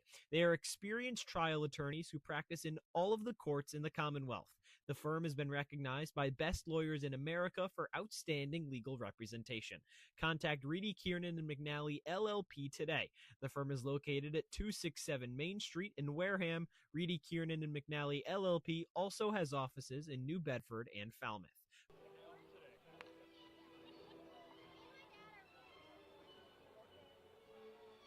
First and second for the Gatemen with Levi Clark coming up at the plate. Potential dream spot for the Gatemen to score more runs, and that's why Bourne goes to the bullpen for the first time today. They turn to the righty Derek Smith out of NC State. Yeah, you can't blame Bourne for taking Folger Boaz out of this game, especially when Levi Clark has a double and a single already.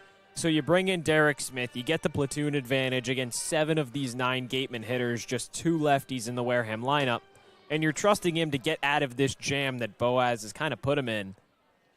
First and second, 1 out, got McHugh swinging, and now it's Clark's opportunity.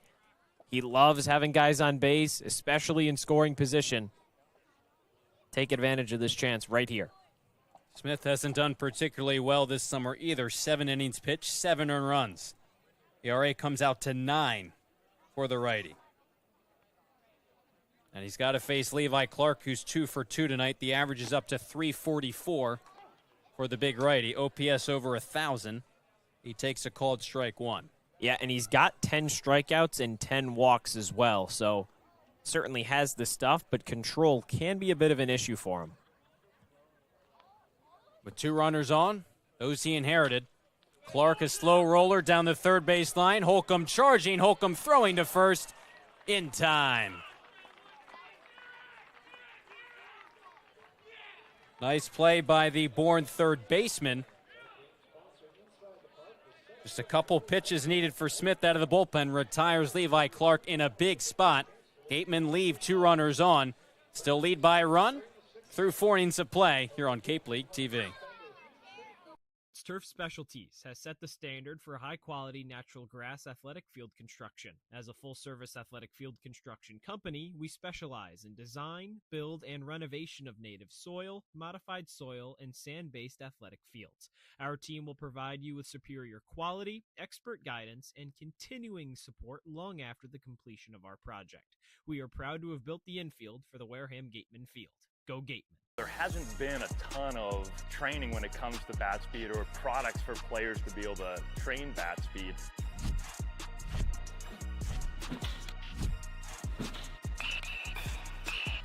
You can improve your bat speed and reach your goals working 10 to 15 minutes a day on this a couple of times a week. That's a no-brainer for every player.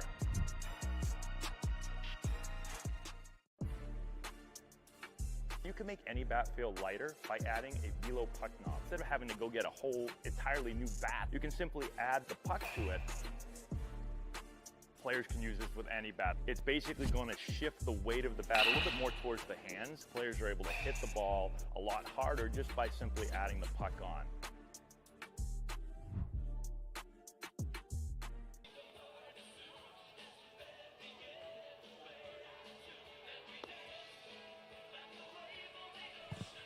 Some Bourne Braves fans watching this one, intermingled with the Gatemen fans down the first base line as we get a look at the score through 4 innings of play. 3-2 Wareham. They've out-hit Bourne as well. No errors to speak of in a close contest. Bourne has scored a couple of runs. Kahiwa Loy's been the big offensive threat for them, but the Gatemen added on another in the third, up by 1 right now. Yeah, Corey, you take one hitter out of this lineup, and Tate McGuire has... maybe another shutout. Yeah, I mean, at that point, just 3 hits, 2 of them from Kahiwa Loy. A double and a home run. He scored that run. It's a tough beat, but that's baseball at the end of the day. McGuire gave you a really nice 4 innings, though, still put you in a position to win. He exits with the lead. So and now Lazaro Calera starts it off with the bullpen for the rest of the game. You said it, Lazaro Calera in his 5th game of the summer. All out of the bullpen, 6 innings pitched, 4 earned runs, ERA at 6. He's appeared in some late-game high-leverage spots, notably against Harwich, which the Gatemen were up by 2. Tallied a blown save as he pitched a scoreless 8th and then came back out for the 9th. Things fell apart. The Mariners scored the tying 2 runs, ultimately won that game in 10 innings. And that's what I was going to mention, Corey, is he's been so good at just 1 inning. He's been really, really good at that first inning. And then that second inning, when you bring him back out, things have started to get a little shaky. The good news is you had an off day yesterday, so all of your arms are rested. There's a lot of people you can turn to. So if Calera only goes the 1 inning, you're through 5. Just got 4 innings left to go. Give way to some other relievers who are prone to going a lot longer. Hard hit up the middle on a hop. Randall's right there. Throws across to retire Keenan. Good start for Calera. retires the 8th man in the Bourne lineup. There's one away in the top of the 5th. That's the other nice thing. You're facing 8-9-1 for Bourne. But we'll see how long Calera could potentially last. But 8-9-1 right now means 2-3-4 to follow if he goes in order right here. So that second inning would be a lot more difficult. At least you would think. The second baseman, Cooney, takes a ball. And listen, it's still early, but it's a one-run game against a division rival. It's the second half of the season, so maybe the first 20 games you'd let him go if he pitches strongly in this first inning out of the bullpen. But given the trend and the recent history, they might be the smarter move to utilize that rested bullpen. He's got Cooney in a 1-1 count. That pitch here upstairs with a fastball 2-1. And that rested bullpen also consists of some starters as well. You know, we've seen Daniel Powell come out of the bullpen. We've seen Logan Baisley come out of the bullpen. Those are two guys that started a lot of games for the Gatemen early on in the season. So there are some guys that can give you an inning and some guys that can give you a whole lot more. Mile high pop up into left field. Plenty of time for Levi Clark to jog underneath of it and make the catch for out number 2. And once again, first inning of work for Calera. First 2 batters, he's been sharp. And you said it, McGuire pitched well, gave you 4 innings, a new season high for the righty. Preserved the lead, allowed just the 2 runs. But now back to the top of the order in Riker Waite, who is 0 for 2. Swings at the first pitch, skies it into shallow right field. Randall shouting, he wants it, and he's got it for out number 3. A quick inning for the Gatemen. Calera comes in, and he gets the Braves 3 up, 3 down. Scoreless in the top of the 5th for Bourne. Wareham trying to add on, coming to the plate, up by a run. Bottom of the 5th up next on Cape League TV. Here at the Mass State Lottery, we're known for our monster wins. But there's no bigger win than the $1 billion we provide each year to support all 351 cities and towns in Massachusetts. In our game, we know that supporting local businesses and helping communities is how we all win. Because at the lottery, we're all playing for the home team. The Mass State Lottery. Welcome to the state of winning. A+ repairs smartphones, tablets, game consoles, and computers. Get it done right the first time. Cape Cod Central Railroad is proud to sponsor the Wareham Gatemen for the second year in a row. Experience the scenic beauty of Cape Cod like never before. Journey through picturesque marshes, cranberry bogs, and dunes on our historic rail line. Whether you're savoring a 5-course gourmet dinner, enjoying a Sunday brunch with a live jazz band, or bringing the family on a narrated excursion, there's a ride for everyone. Departing from Hyannis and Buzzards Bay, visit capetrain.com to book your ride today.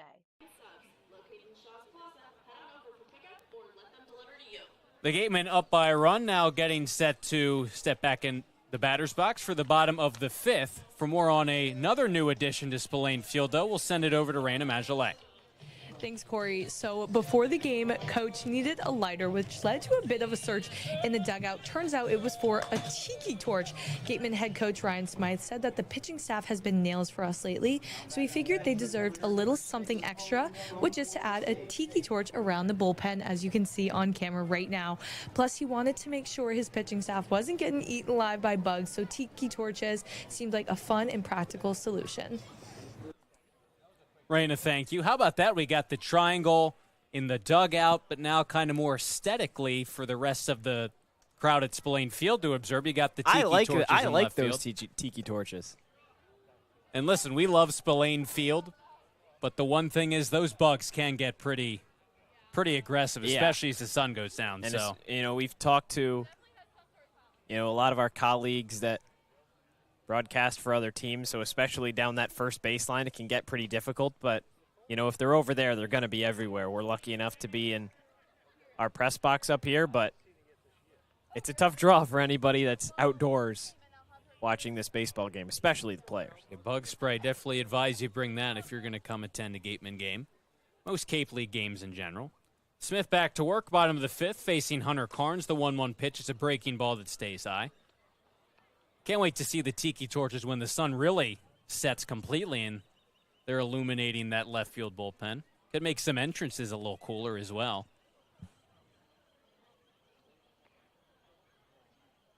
Derek Smith back to work on the 2-1 to Carnes. Skies it in the air.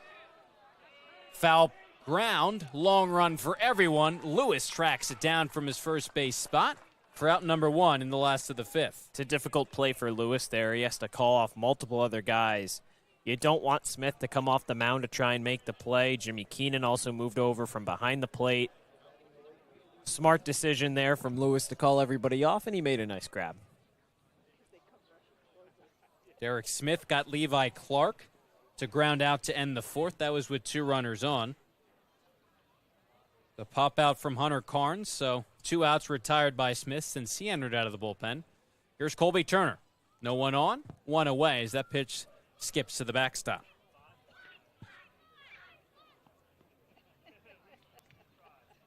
How many tiki torches do you count over there? I count 3. I count 3 as well. Okay. When we heard before the game that Ryan Smythe was looking for a lighter or a match of some kind, I didn't know what to and we're think. like, what could that be for? The 1-0. Slap foul. But when hearing Rayna explain the rationale for all that, it really does make sense. Actually, it looks like, now I count maybe 5. There's the 2 on the left side to the left of the foul pole, too. Well, where's the 5th? If we were at 3. 3 along the, just above that yellow line, above the fence, and then 2 to the left, as that one is hit hard on the ground. Wait from deep in the hole, fires a bouncer, dug out by Lewis. Colby Turner retired 6-3 for the second out in the last of the fifth. Well, I see the 2 that are right above the fence, that are below, right? And then to the left of the foul line, I also see 2. There's a third one all the way over. Is there? Yeah. I see it. Yeah. I see it. Yeah. The light pole is just hindering my vantage point. Yeah, I was going to say 2 plus 2 does not equal No, it 5, does not. Corey. Might not have been the greatest math student, but that would have been bad if I couldn't do that kind of mental math. I was great up until Algebra 2, I'll tell you that. Didn't mind algebra. Geometry is what got me. Really? I didn't need to know any of those shapes. Didn't matter. Just didn't like it. Didn't really understand it, but I escaped with my life, so that's what matters. I don't know. Did you take Algebra 1? I took geometry. Oh, yeah, Algebra 1, I took geometry, Algebra 2. Yep, okay, that's what I did too. And I was fine until Algebra 2. 1-1 on Braden Randall. Good-looking breaking roll from Smith. And that was the weird thing. I'm like, the stuff I'm learning in algebra is completely different from this geometry stuff. Yeah. I don't know why they wouldn't just do one after the other. You would think. Maybe that's why I was so bad at Algebra 2. I wasn't thinking about it for a year. 1-1 to Randall. 1-2. That could have been a question for Carson Mayfield when we talked to him the other day against Brewster. He's got to be halfway decent at math. Well, he is an Ivy League kid. I would hope so. Yeah. No one on, 2 away. Braden Randall doubled his last at-bat. He's 2 for 2 tonight. Pitch from Smith. Swing and a miss. Chased it in the dirt. Keenan up with it. Fires to first in time for out number 3. Gatemen go quietly in the last of the fifth. 3 up, 3 down for Derek Smith in his first full inning out of the bullpen. We move ahead to the latter stages of this one. The Gatemen sporting a 1-run lead. Josh Richardson has you the rest of the way on Cape League TV. Insurance has been servicing Wareham and the surrounding areas since 1980. Call Legacy Insurance for all your insurance needs at 508-295-1315. Legacy Insurance, your hometown agency. Get ready for big results with our small machines. With more power, performance, comfort, and savings. They're ready for every job. And we're ready with plenty of inventory, the best support in the business, same-day parts availability, and locations across the Northeast. So you can always be ready to work. Milton Cat, always ready. When it comes to protecting your home, car, or business, trust the team that's been covering our community for generations. For personalized coverage and service that you can count on, the choice is easy. It's Morse, of course. Visit morseins.com today. It's the 6th inning from Spillane Field. Lazaro Calera back out for his 2nd inning of action, and the Gatemen supporting a 3-2 lead over the Braves. Alongside Cory Miller, I'm Josh Richardson. Cory, throughout the first half of this game, Wareham struck early, something that the Gatemen have been so good at over, this month of July. But Bourne has started to creep back. It doesn't really feel like this one-run lead is safe moving into the second half of this contest. It does not. It's a good sign that the Gatemen got a run in the third, and that's why they're still out in front, because Bourne scored one in the second, one in the fourth. But I'd be shocked if this game remains where it is. Bourne, a good hitting team, not great in terms of scoring runs, bottom half of the league, but they get guys on base. And the way trends have been going this Cape League season, a one-run lead, 3 runs is just not going to be enough to do it. Bourne and Wareham alternated scoring runs in each inning so far, both scoreless in the 5th.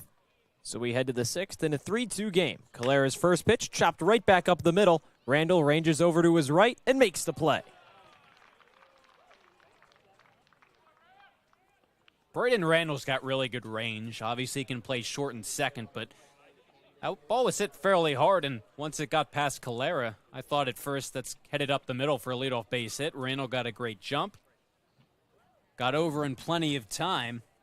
And that's not an easy play, Cory. No. I mean, how many times over this last week or two have we seen Braden Randall and Vance Cheyenne make spectacular play after spectacular play like it's nothing in the middle infield? Yeah, it's not an easy play, but both of them, but right there, Randall made it look easy. First pitch to Cam Kojal is a fastball in the outer half, strike 1. Because someone with lesser range and who got a worse off jump has to make a diving play there, where Randall got there with plenty of time, and he could set his feet and throw and made it look easy again. Well, he's got a lot of speed. He shows it offensively. 6 stolen bases, had a double earlier today. Kojal flies one and drifting foul at a play down the left field line. But when you have that speed and agility defensively, play in the middle infield, it's good to have.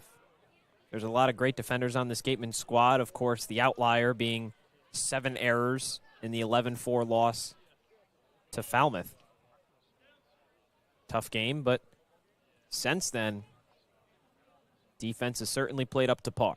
0-1, misses in the dirt. Especially that last game against Orleans, no errors. And, yeah, you said it. We know that is there. It was just, listen, there's going to be errors in a lot of these games on some tough plays, but that Falmouth game, I think you can throw it out the window to some degree. 1-2 to Calera. Randall, another shot at it, and makes the play. And you're seeing his ability. That range doesn't just extend to going to his right or going to his left. He's able to come in. He's able to go to his right, go to his left, make those plays look easy. Yeah, vertical instead of just horizontal. It's definitely something to note, and that's why the Gatemen don't give up a whole lot of infield hits. Something that a lot of teams may be a lot more prone to. Wood bat league, everybody's still kind of, used to swinging metal. Some weaker contact at first. Some of the guys that are just coming in. But overall, pretty solid so far this season. And if you're Wareham right now, I think you have this at-bat circled, because this is a guy who just a handful of games has done plenty of damage against you. Calera's 1-0. Fastball misses downstairs. I mentioned it back during the top of the 5th. Nervous thinking about Calera coming back out for a second inning. 8-9-1 in the 5th, but that meant 2-3-4 here in the 6th. Less about 2 and 3 and more about Kahio Aloy hitting 4th. Here's the 2-0. Up and in. Did he go around? He did. Appeal down to Ryan Damari, the first base umpire. And listen, there's something to be said for the decision of, Calera pitched 3 up, 3 down in the 5th. We're going to see what he can give us in the second inning in the 6th. He's gotten 2 outs. I think you just have to have an arm ready. There is a righty warming in the bullpen, so in case you need a plan B. 2-1. Big swing and a miss from Aloy. He wanted to drive that one out into left center like he's done with both other pitches he's seen so far today. He did, and we've seen if you hang a break.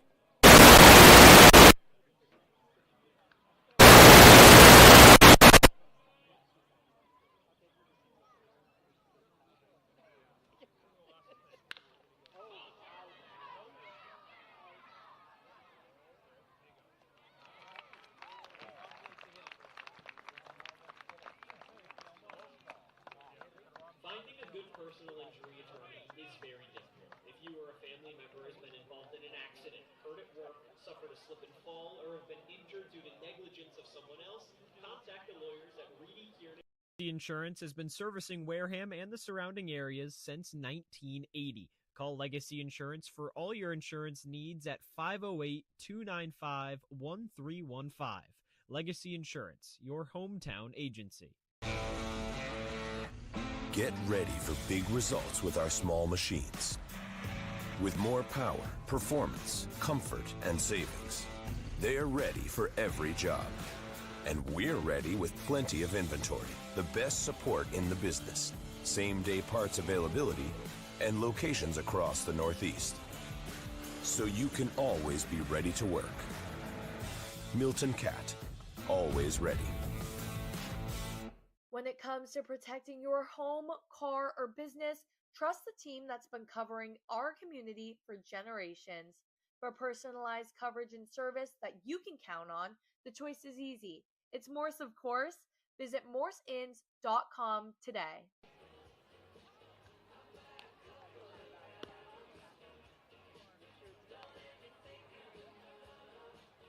Gatemen still up 3-2 over the Braves. Alongside Cory Miller, I'm Josh Richardson. Cory, when you look back at this week for Wareham, hot starts have been a key. You got 2 runs here against Bourne. You think back to Wednesday against Orleans, 7 runs, all the way back to Sunday against Cotuit. You had 9 runs in the first 2 innings. This team has been really hot overall to start off games. They really have been tied for the league in first inning runs coming into this contest, and that's part of the big reason why they were successful against Cotuit and Orleans. 5 runs in the first against Cotuit, 7 against Orleans. You just set the tone from the get-go, and when you're scoring runs in bunches to that degree, the pure quantity of those runs scored, it's tough for a team to come back. The big thing is just we talked about, you can't get complacent because 2 runs in the first, that's great, but it's not 5 or 7 to when the other, it's kind of out of reach. And you mentioned just the first inning, Cory. I'll expand that over the first 2 innings, and even throughout when Wareham was on that losing streak to start off the month of July, 0-5. In the 8 games of the 7th month of the calendar year, 25 of Wareham's 48 runs have come in just the first 2 innings of action. That's 52% across 22% of a baseball game. 0-1 to McDonald, misses, hits the outside corner for strike 2. And it's just been great to see these starts from the Gatemen. And they were able to add on against Cotuit, against Orleans. Not a ton, but to some degree. They obviously added a run in the 3rd tonight.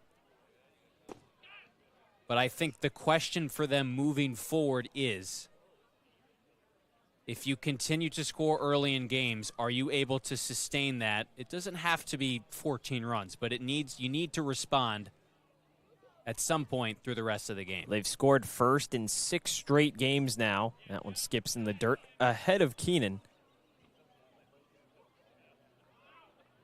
McDonald keeps working the count. But that's the thing is they've scored so many runs in the first 2 innings in the 8 games this month, yet only have 2 wins this month. So it shows that those runs at the beginning of games, not enough. You have to continue to do it over the course of 9 innings.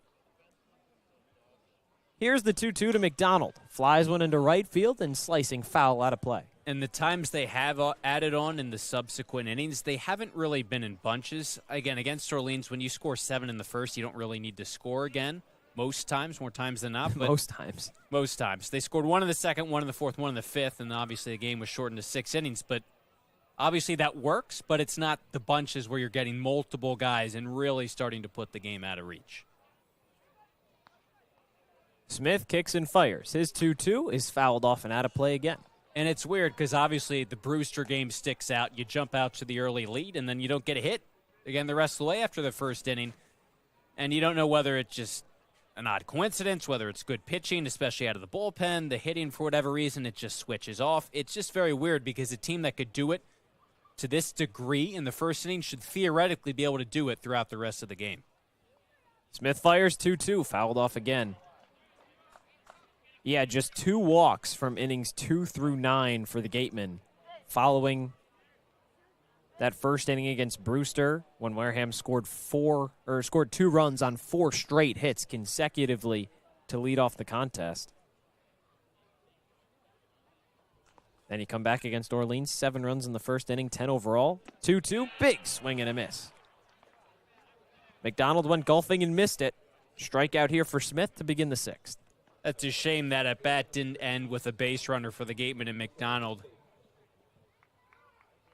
7-8 pitch at bat, and Smith was just trying to beat him consistently on the outside corner, and McDonald was fouling off pitch after pitch after pitch. So really good at bat to get Smith's pitch count elevated, but credit Smith, he stuck with everything on the mound, buried a good breaking ball. Here's Colin Ritchie, 0 for 1 with a hit by pitch. Took a breaking ball to the back. Takes a fastball at the top corner of the zone for strike 1. Ritchie's somebody swinging a hotter bat as of late. You go back to Sunday, contest against Katuitt, had a home run first of the season. Against Orleans, had one as well.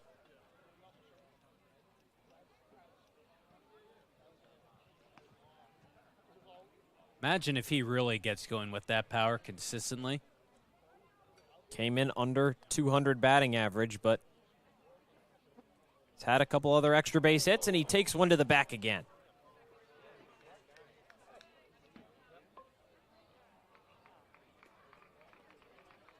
Can't feel good, Cory. No, that's most recent one especially, because the one against Boaz was a curveball, which never feels good, but when it's a fastball, it hurts especially. You could see the dissatisfaction on Richie's face as soon as it happened. Getting hit twice, similar spot, definitely not ideal. I think that's coming more so in the territory. If he's swinging a hot bat, you're trying to bury pitches inside, and just first Boaz and now Smith have just missed their spots pretty badly against him. Yeah, that was 91 to his right shoulder blade.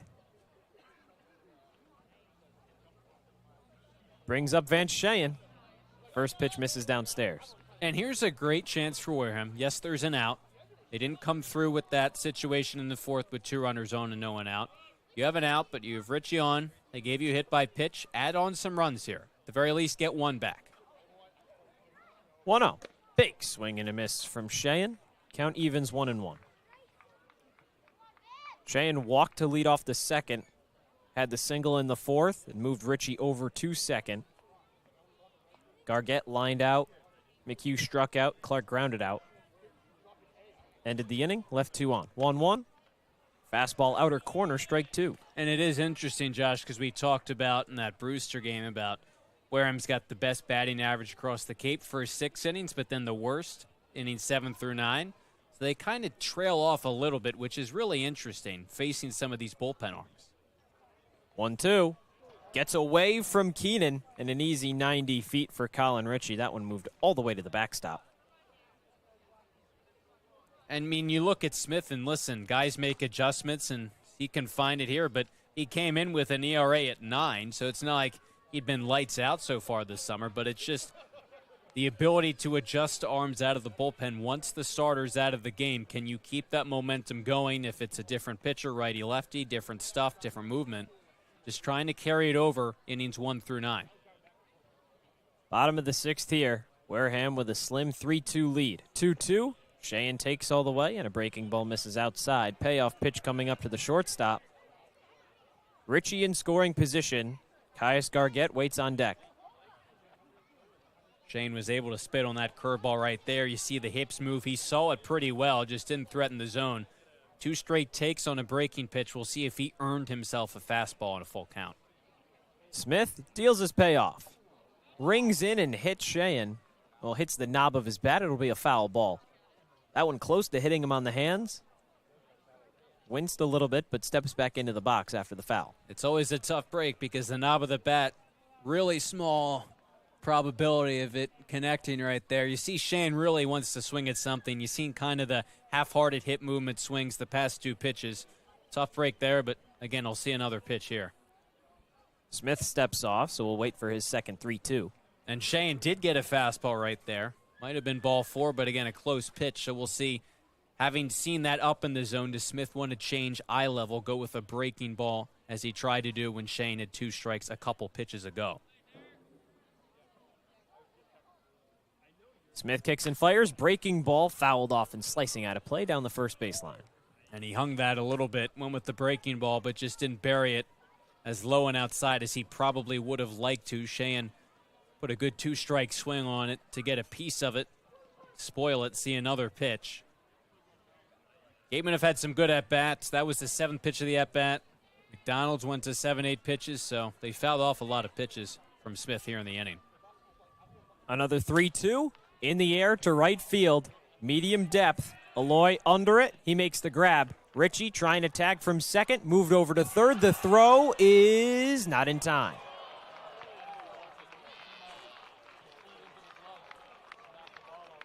Richie moves 90 feet away. Sheehan retired on the fly out. So that insurance run rests in the hands of Caius Gargett. Looks like that ball might have come out of the glove at the last minute from Holcomb because that throw looked like it was in plenty of time. The tag from Richie maybe beat, or the slide from Richie maybe beat the tag. Ball came out on the back end, but that was a seed from Aloy in right field. A couple hops. Obviously, then it's on the third baseman, Holcomb, to pick it. But if Aloy made that throw, I'd say he's doing it all tonight against Wareham. Richie, somebody certainly not known for his speed. Won't complain about him tagging up and moving 90 feet away here. Fastball misses upstairs to Gargett. He's 0 for 2 with a double play and a lined out. I thought for sure he was going to be called out right there. Good throw, but able to get underneath the tag. Ball came out. Good break for the Gatemen. Smith delivers. Fastball misses inside. Gargett quickly ahead, 2 balls, no strikes. First game of the season against Bourne for Gargett. Sat out last weekend's matchups. Entered today, 262, 2 home runs. 3-run jack against Orleans back on Wednesday. 2-0, chops that one foul down the third baseline. And it's a big spot for him here. Came in hitting 262. Bats cooled off a little bit, but a situation where, yeah, there's 2 outs, but you got a runner 90 feet away. Any insurance run's going to be big because Bourne's been able to strike back twice to cut the deficit 2 separate times to just a run. You left 2 runners on base in the 4th with no one out, so you just got to cash in on these situations with runners on. 2-1. Breaking ball misses at the letters. Gargett 1 for his last 6. Strung together a couple hits. Back against Hyannis on June 20th. 3 of them, 2 RBIs. That kick-started a nice chain reaction. Hits in 6 out of 7 games. He draws a 5-pitch walk right there. 10 RBIs entering this one, and it's pretty good when a guy who has led the team in RBIs much of the season, now just 2 off the lead from Colby Turner's 12, is hitting 9th in the order. But he did a job right there, which is keep the inning alive and get to first base for now the top of the order in Chris McHugh. And this is where the pressure might ratchet up a little bit for Derek Smith with McHugh up at the plate and 2 runners on. And he turns it back over. Here comes a mound visit to talk to Smith. He's pitched really well so far today. 2+ innings of work.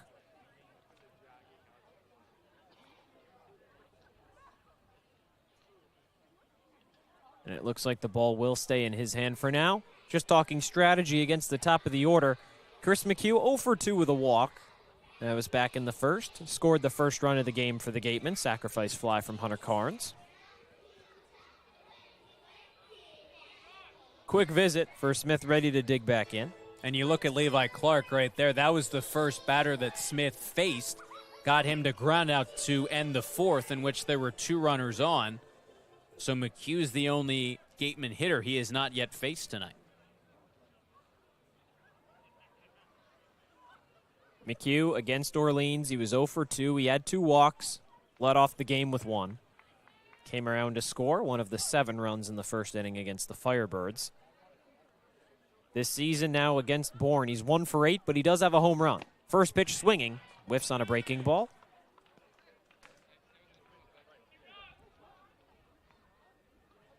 McHugh entered with just 5 strikeouts in 12 games. He has 2 today already. Trying to drive in some Gatemen runners here. 0-1. Fastball finds the corner. McHugh behind, no balls, 2 strikes. Located that one perfectly, as you said, right on the corner. If you're McHugh now, leadoff spot, 2 runners on. It's a tough spot to be in an 0-2 count, but just shorten up. Shorten up that swing, try and put a ball in play. Richie on third, Gargett on first. Gargett takes off, no throw down from Keenan. Conceded base, goes down as a steal for Gargett. Be his 4th of the season. So now 2 in scoring position. 1-2 count for McHugh. And while if you're Keenan, you don't want to risk throwing down, possibility of a double steal or a ball gets away. Now a base hit from McHugh should score both. 1-2. Drifts away, and Keenan keeps it somewhat near him. Count evens, 2 balls, 2 strikes. And now McHugh's in a much better spot to potentially drive in both of those runs. I think you take note of the fact that Smith is trying to throw that wipeout breaking ball the past couple of at-bats, but he's missed a decent amount with it low and outside. So the question is, does he now try and come back with the fastball, seeing as he can't locate the breaking ball, or just make a mistake with the breaking ball? 2-2. Chopped foul. McHugh just got a piece of it. He went down looking in the second, swinging in the 4th.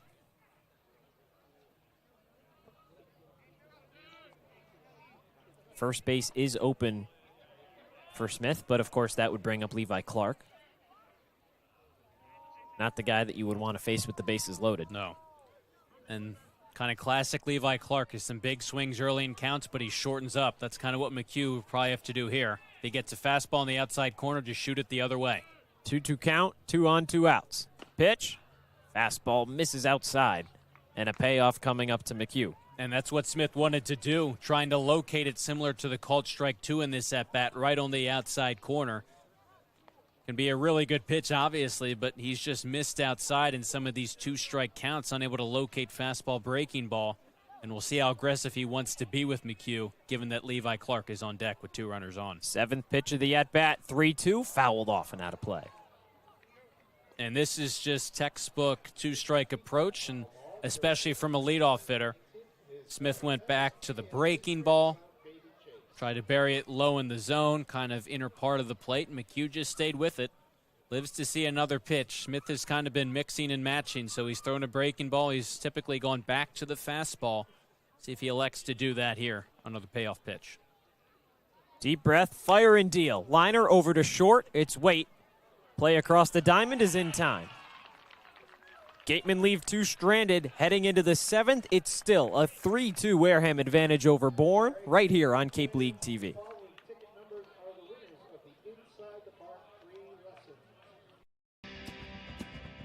If you need to dig, lift, move, grade, clear, or cut, pump, weld, clean, light, and just about anything else, dial up the rental source for the newest and the most reliable equipment in New England. Staffed with equipment and construction experts. Milton Rents, your local source. As the sponsor of tonight's game, PCT Federal Credit Union is proud to root for the home team. We're thrilled to offer great rates on auto loans, home equity lines of credit, and so much more. Visit us on Cranberry Highway in West Wareham. Reed Custom Soils, a subsidiary of the AD Makepeace Company, is New England's most experienced precision soil blender. Reed is the leading provider of the lightweight planting soil for green roof installations, stabilized stone dust for nature paths and pedestrian walkways, bioretention rain garden soils, and specialized soils for athletic fields, including your newly renovated Spillane Field. To learn more, visit reedcustomsoils.com. Shameless Plug Electric, hitting home runs on every job. Wareham's top choice for electrical work. Call Shameless Plug Electric.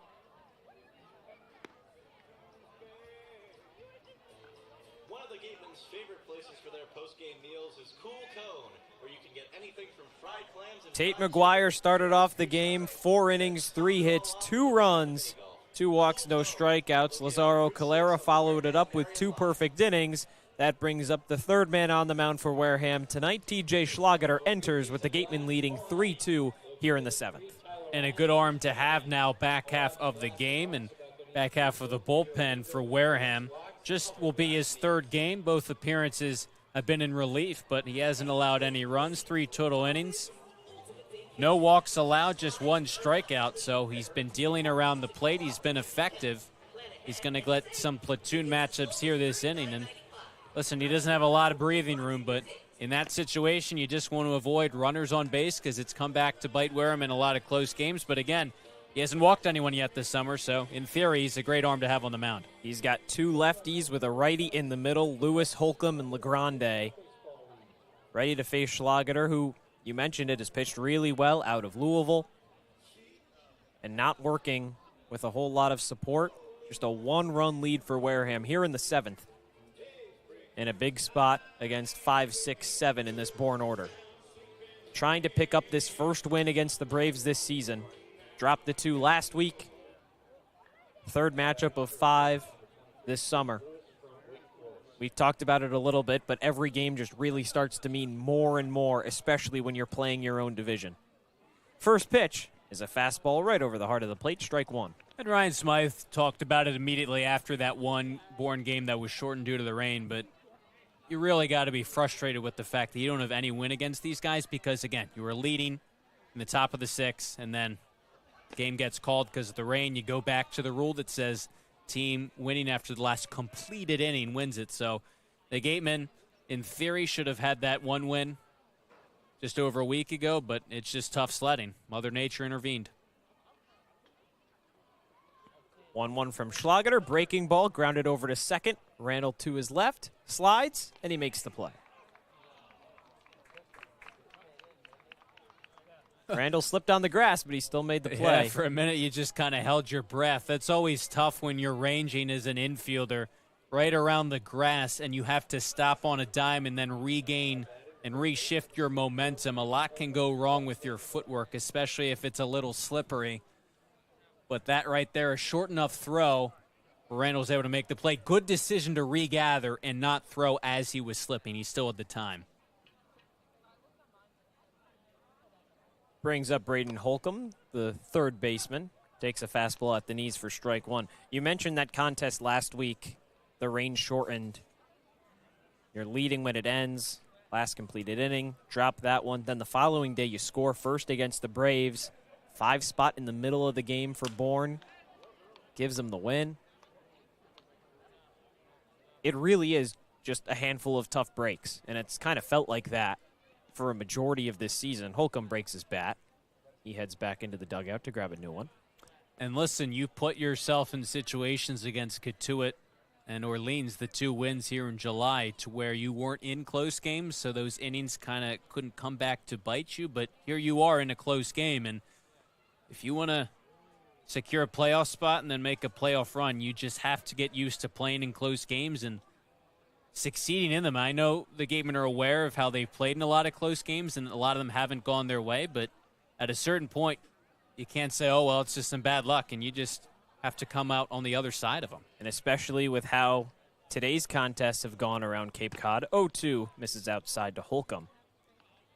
Falmouth comes back and beats Cotuit 7-6. It's now the Kettleers 8-12-2 on the season. Wareham a chance to jump them in the standings. You beat Bourne. They're 9-11-1. Hyannis is down about midway through that contest against Orleans. That's the team in front in the West Division. Everybody's just so tightly bundled up. In a weekend where you play 3 West Division opponents, you go to Hyannis to face the division leaders tomorrow, then back home against Falmouth. So you go 3-1-2 in terms of standings in the West Divisions Friday, Saturday, Sunday. Huge weekend for Wareham. Schlageter kicks and deals. His 1-2, chopped over down the third baseline. Gargett on a charge, fields it, and he won't have a throw over. Slow roller hugging that line, and Holcomb reaches on the infield single. Gargett was really playing deep, guarding down that third base line, trying to prevent an extra base hit from Braden Holcomb. At 6'5", 240, He's not your fastest runner, so you can obviously eliminate the bunt attempt, and that's why Gargett was playing so far back. But a ball hit of that velocity, Gargett had so much room to make up, and even with the size and maybe lack of speed from Holcomb, a tough break for the Gatemen. But listen, Schlager's been pitching well. You never like to give up an infield single. You're back to platoon advantage. Just keep doing what's worked because you produced some weak contact so far. Gatemen have already turned a double play today. A ground ball here would do that again. Quick check over. No tag applied. LaGrande is 1 for 2, an RBI single in the second. Flew out to right field in the fourth. Since then, Wareham has faced the minimum. First pitch, breaking ball, soft flare, and drifts into center field and down. Lands in front of Richie. 1 out single, puts 2 on here for Bourne in the top half of the 7th. Just some tough breaks for Schlager right now. 2 base hits, neither one of them was hit hard whatsoever. And it's frustrating because now your wiggle room really starts to decrease because the tying run is in scoring position, the go-ahead run's on base. I think if you're Schlager, you just keep telling yourself the fact that you're making good pitches, you're just getting unlucky, and you're facing right now 8-9 in the lineup. Keenan's 0 for 2. He was hitting 182 entering play. So keep trusting your stuff. Advantage is still in your favor. Pitching well. Barring a double play, Ryan Cooney would come up to follow Keenan. He's hitting just 125. He's 0 for 1 with a walk. So certainly a favorable part of this Bourne lineup for Schlager to face with some runners on. And what he has to do, just draw an imaginary box around home plate. I seriously doubt Braden Holcomb is going to try and swipe third. Worry about the hitter right now. It would be. I would be surprised. Yeah, maybe when pigs fly. 1-0. Fastball, big swing and a miss from Keenan. Well, you know, we saw Colin Ritchie tag up moving from second to third. True. Kahio Aloy almost threw him out from right field, but it's 6'4", seen some of those bigger guys moving. That is a big guy right there. It would certainly take a lot. He's probably never been accused of being a speed demon. 1-1. This is in the dirt. And I say what I did because in these situations, sometimes we've seen Gatemen pitchers lose their command around the zone, not even necessarily worrying about the runner stealing, but just worrying about having guys on base. But, again, you get the hitter out, you get yourself out of these situations. Keenan's the hitter, waits for Schlager to deal. Now the runners go, a hit and run. Keenan fouls it off, and they'll head back 90 feet to their respective bases. I'm not counting a hit and run as a stolen base for Holcomb. But I know the statistics might, but like, are the planets aligned in a weird way? No, and obviously that was a timing play. You saw Holcomb really get into his secondary, waiting for Schlager to come home. So that was very much a timing thing. And if he doesn't time it right, and Keenan misses with the swing, you have a really good chance if you're Carnes to throw Holcomb out at third. 2-2. Schlager kicks and deals. Breaking ball. Appeal over to first, and Keenan didn't check his swing. Or did check his swing, rather. That's a tough break. Really nice breaking ball. Great bite to it. It's what you want to do as a lefty is bury that down and in on a righty. Looks like a strike until it isn't. Just couple inches away from strike 3 and a big second out, but another chance here with 2 strikes. Payoff coming up to Keenan. 1 out here in the 7th, 2 on for the Braves. 3-2 lead for the Gatemen. Breaking ball misses downstairs, and TJ Schlager has walked the bases full.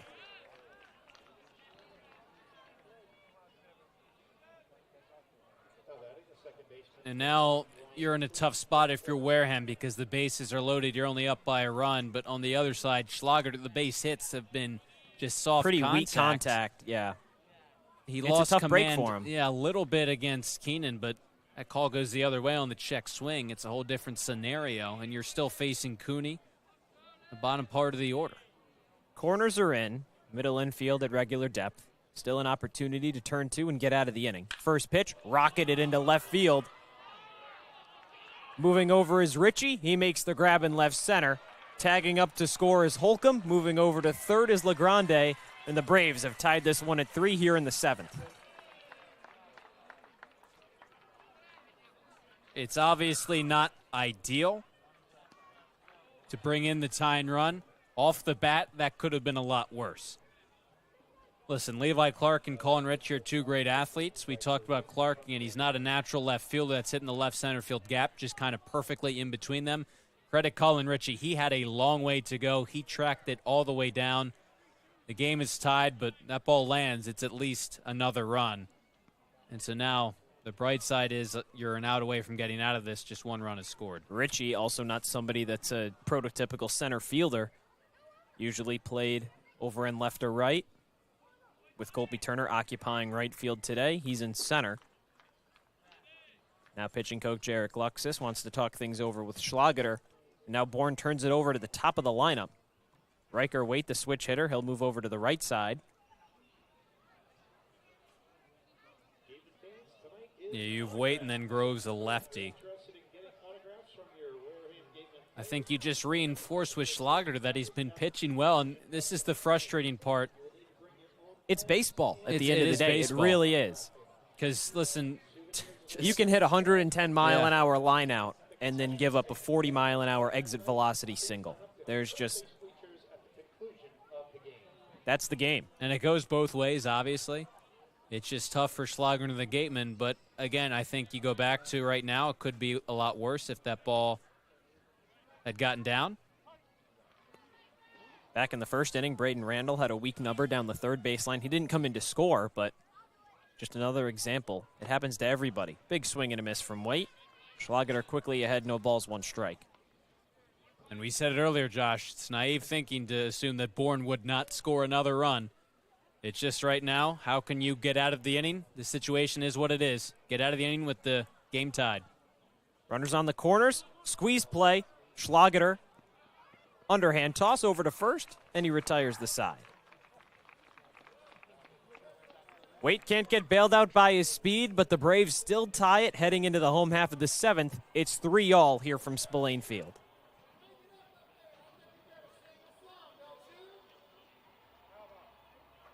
Getting a good personal injury attorney is very difficult. If you or a family member has been involved in an accident, hurt at work, suffered a slip and fall, or have been injured due to negligence of someone else, contact the lawyers at Reedy, Kiernan, and McNally, LLP today. They are experienced trial attorneys who practice in all of the courts in the Commonwealth. The firm has been recognized by Best Lawyers in America for outstanding legal representation. Contact Reedy, Kiernan, and McNally, LLP today. The firm is located at 267 Main Street in Wareham. Reedy, Kiernan, and McNally, LLP also has offices in New Bedford and Falmouth. Call 508-295-0286 or visit their website, www.rkm-law.com.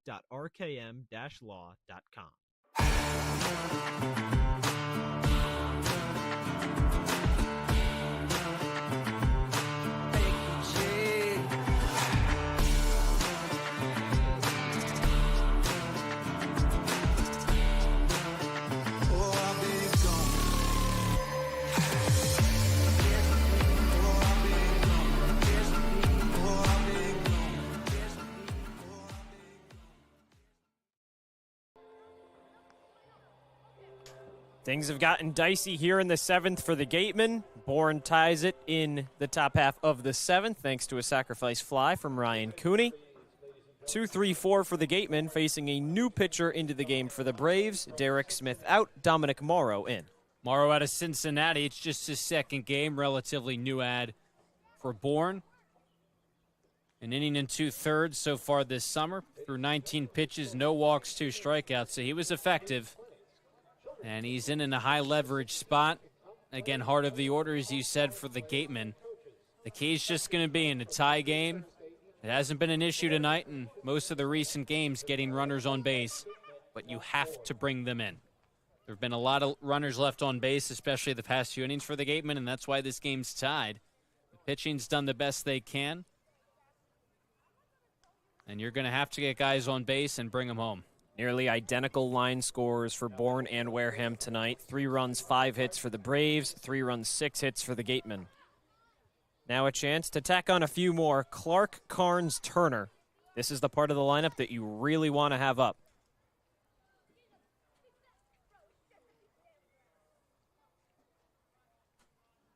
Three straight righties for the Gatemen.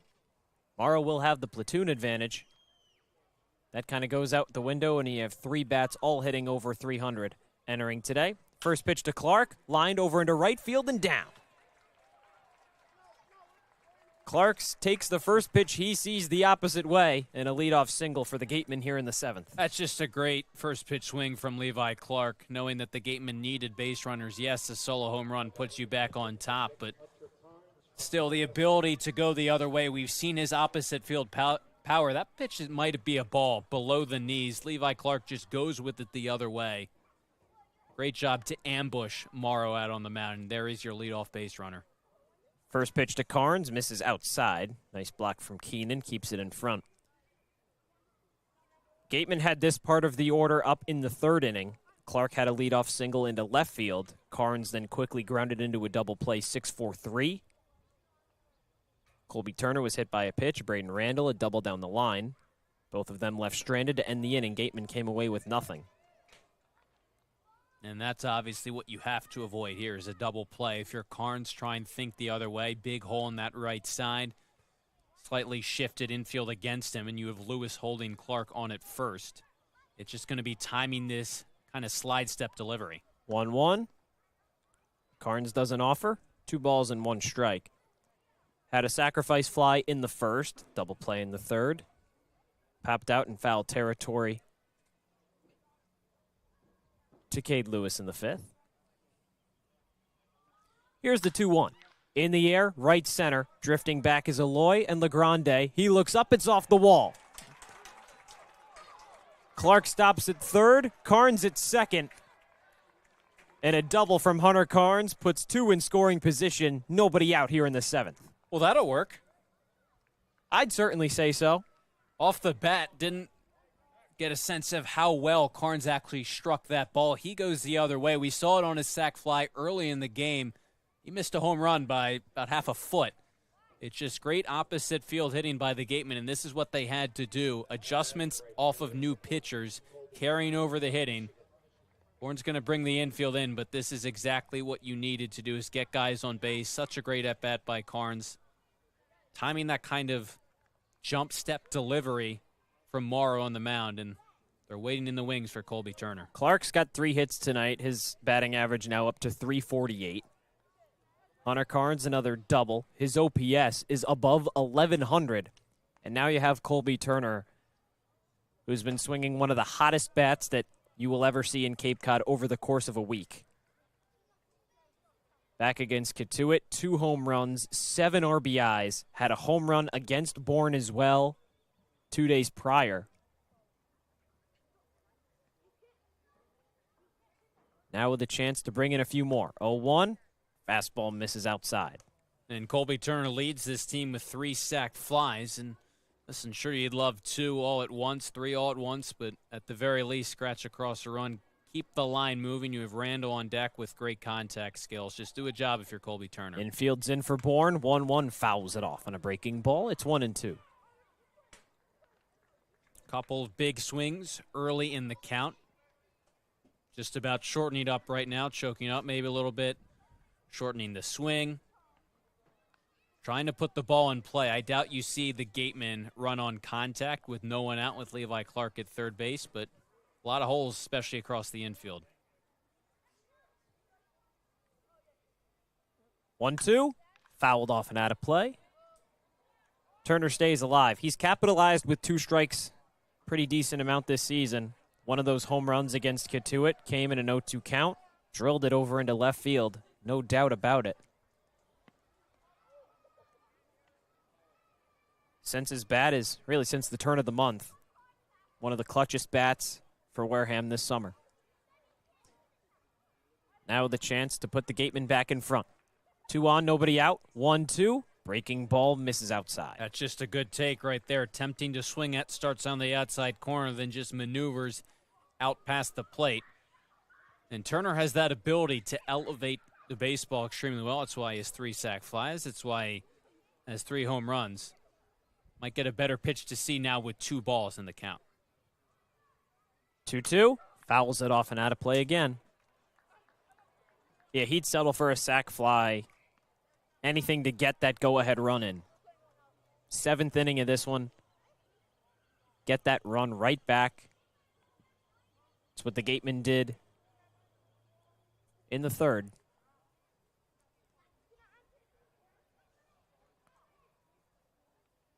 2-2 one more time. Big swing and a miss. Turner whiffs for the first out. And Clark and Carnes remain patient on third and second, respectively, hoping that Braden Randall can be the one to drive him in. That pitch had plenty of movement to it. We saw that kind of breaking ball from Morrow earlier in the at-bat. This one, he really starts in a great spot. Looks like a strike all the way, and just that late movement. That ball was closer to the strike zone than I initially thought it was, and that's just a good pitch. You tip your hat to Morrow. And the good news is you have a guy in Braden Randall, 7 RBIs. He's a contact hitter. Doesn't strike out a whole lot despite his last at-bat. In a good spot here. Already has 2 hits today. First pitch gets by Keenan. Clark coming in to score. Toss is not in time.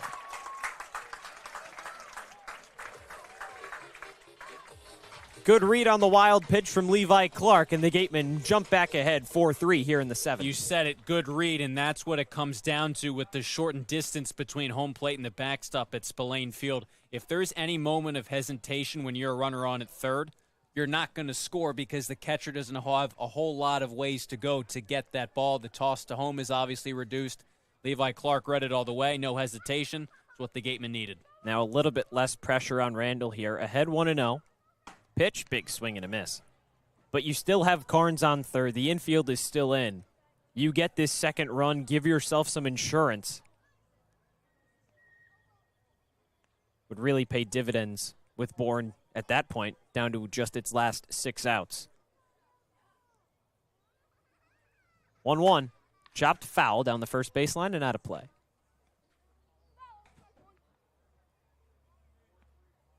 With 1 out in the inning, a run already in, it'll be interesting to see with Carnes on at third if he is running on contact or if they want to keep him there depending upon where and how hard Randall hits this ball, if he can put it in play. But once again, 2 strikes, just put it in play. Fouled up and out of play. Gateman tried that in the first inning. Colby Turner was up. Levi Clark was on third. Turner grounded one over to second in an easy play for Ryan Cooney. Delivered it back to Keenan behind home. Clark was out by a mile. You've gotten the guys on base. Now you got to bring them in. The 1-2. Big swing and a miss from Randall. He's down on strikes. 2 unproductive outs for Wareham, and now Caden McDonald has to have a base hit to try and score Hunter Carnes from third. It's just kind of 2 uncharacteristic at-bats, unable to drive in Hunter Carnes right there. And some really good breaking pitches from Morrow. But listen, you catch a bit of a break on the wild pitch. Yeah, Clark and Carnes, 2 great hits, great at-bats. But the wild pitch is what brought him in. McDonald takes a breaking ball, outer corner, strike 1. Had an RBI single in the first, struck out twice since then. Strikeouts have been a bit of a difficulty for the Gatemen tonight. They've got 7 of them. 0-1. Outer corner. That one just misses. Counts even, 1 ball and a strike. And I think the way the Braves tied this game, leading off or having a couple of soft hit base hits in the top half of the inning, the Gatemen deserve that wild pitch to go ahead, but I think getting a base hit here would really go a long way in terms of confidence with runners in scoring position. 1-1, big hack and a miss. McDonald went chasing, and now he's behind 1-2. Gatemen have 2 of those hits back-to-back to lead off the inning. Clark and Carnes moved into scoring position. Since then, 2 strikeouts. 1-2, lined into center field. That's going to drop. Carnes in to score. McDonald stops at first. 2 hits, 2 RBIs tonight for Caden McDonald, and the Gatemen ahead 5-3 in the 7th. That's how you bounce back. He just swung out a breaking ball, and listen, Morrow's got a really good one. He's been locating it well on the outside corner, but just an overswing on that last pitch. McDonald shortens up. He gets a pitch that stays over the heart of the plate. He doesn't miss it, shoots it back up the middle. And that's exactly what you needed to do. It's a great 2-strike approach. The adjustment was made from a big swing at a pitch out of the zone to a great swing on a pitch much closer to the zone. Colin Ritchie, big hack. Behind 0-1.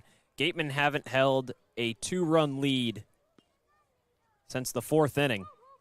And it was just moments into the 4th inning when Kahio Aloy hit a solo shot into left center. Made it a 3-2 game. Certainly enjoying the run support here in the 7th. And the insurance just so big because Bourne has fought back with a bunch of separate innings of just 1 run. So they fought back when they've been down by 1, initially down by 2 multiple times. So that's why that 2nd run so big. 0-1. Richie waves and misses. 0-2. And if you can keep this inning alive, McDonald the single. Richie's been hit by 2 pitches. Shane has a single. Gargett a walk. Check over, not in time. If you can keep it going with the bottom of this lineup, then you get back into the 8th, and the top of the order comes back up again. Chance for more. Not just that, but just really deliver that knockout punch. Make things a whole heck of a lot harder for the Braves. Richie sends one into left center. Big run for LeGrande. He gets under it, and he makes the grab. Wareham plates 2, takes a 5-3 lead entering the 8th. Bourne attempts to answer. Wareham attempts to prevent here on Cape League TV.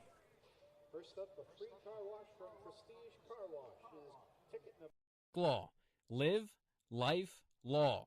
Covering all residential and commercial real estate matters. You live life to the fullest and let us Sync Law. That's synclaw.com. Sync with an I, not a Y. Be selfish. We represent only you.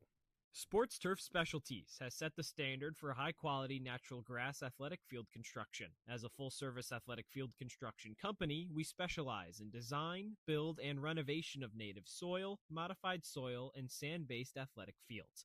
Our team will provide you with superior quality, expert guidance, and continuing support long after the completion of our project. We are proud to have built the infield for the Wareham Gatemen field. Go Gatemen. If you can dream it, if you can cruise in it, if you can summer in it, fish from it, or take it for a day at the beach, we can protect it. The Baldwin Group, protecting the possible. 6-1-7. Trip on the Cape Cod Canal cruise for 2. Top of the 8th from Spillane Field. Gatemen plate 2 in the home half of the 7th take a 5-3 lead in what is a crucial game for West Division standings, just about the midway point in the season. Bourne at 9-10-1, Wareham 8-13. TJ Schlageter back out for his 2nd inning of action, trying to keep Bourne to that 2-run deficit. I like the decision to ride with Schlageter. He faces a lefty in Groves to begin this inning. And listen, he pitched really well in the 7th. He just got a little bit unlucky. 2 soft hit base hits, one on a weak nubber down the third baseline, one a little cue ball out to center field, and that's kind of what led to the Bourne runs and tying this game. So you start with no one on, obviously. The leads, too. Just keep doing what you've been doing. You've been producing weak contact. Keep firing on the mound. Really is a tough draw for the Gatemen. For Schlageter, really. Delivers a first pitch fastball in the zone for strike 1. But to give up those 2, quote-unquote weak hits, only allow the 1 run, offense goes and gets you back that lead, it's big for him. Colin Ritchie played the first 7 innings of this one in center.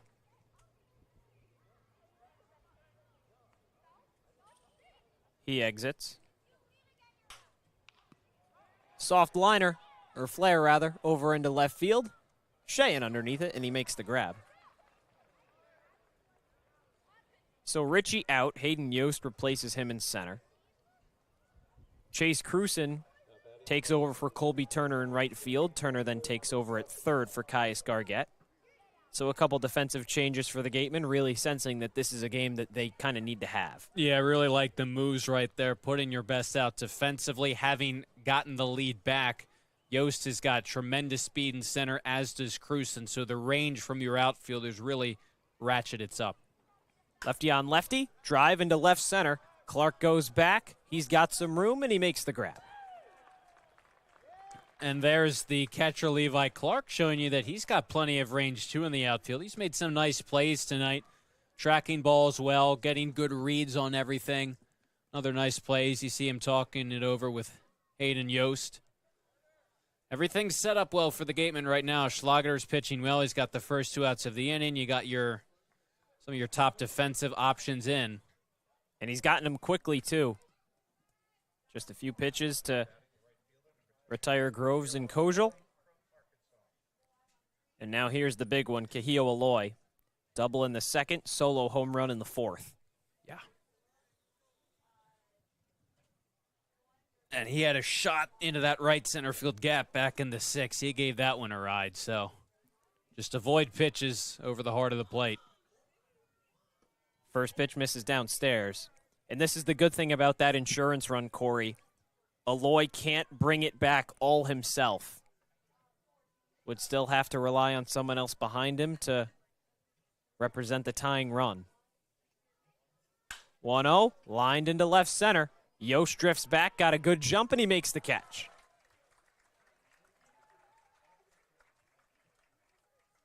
Three quick outs in the 8th. Bourne down to its final 3. Wareham trying to plate a few more in the home half of the 8th, right here on Cape League TV.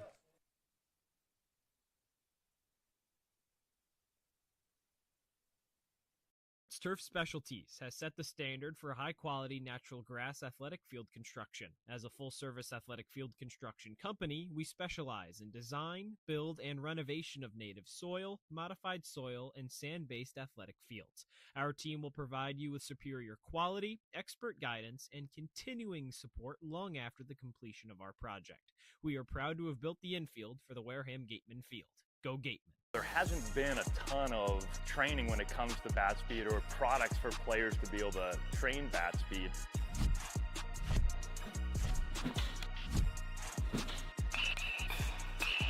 You can improve your bat speed and reach your goals working 10 to 15 minutes a day on this a couple of times a week. That's a no-brainer for every player.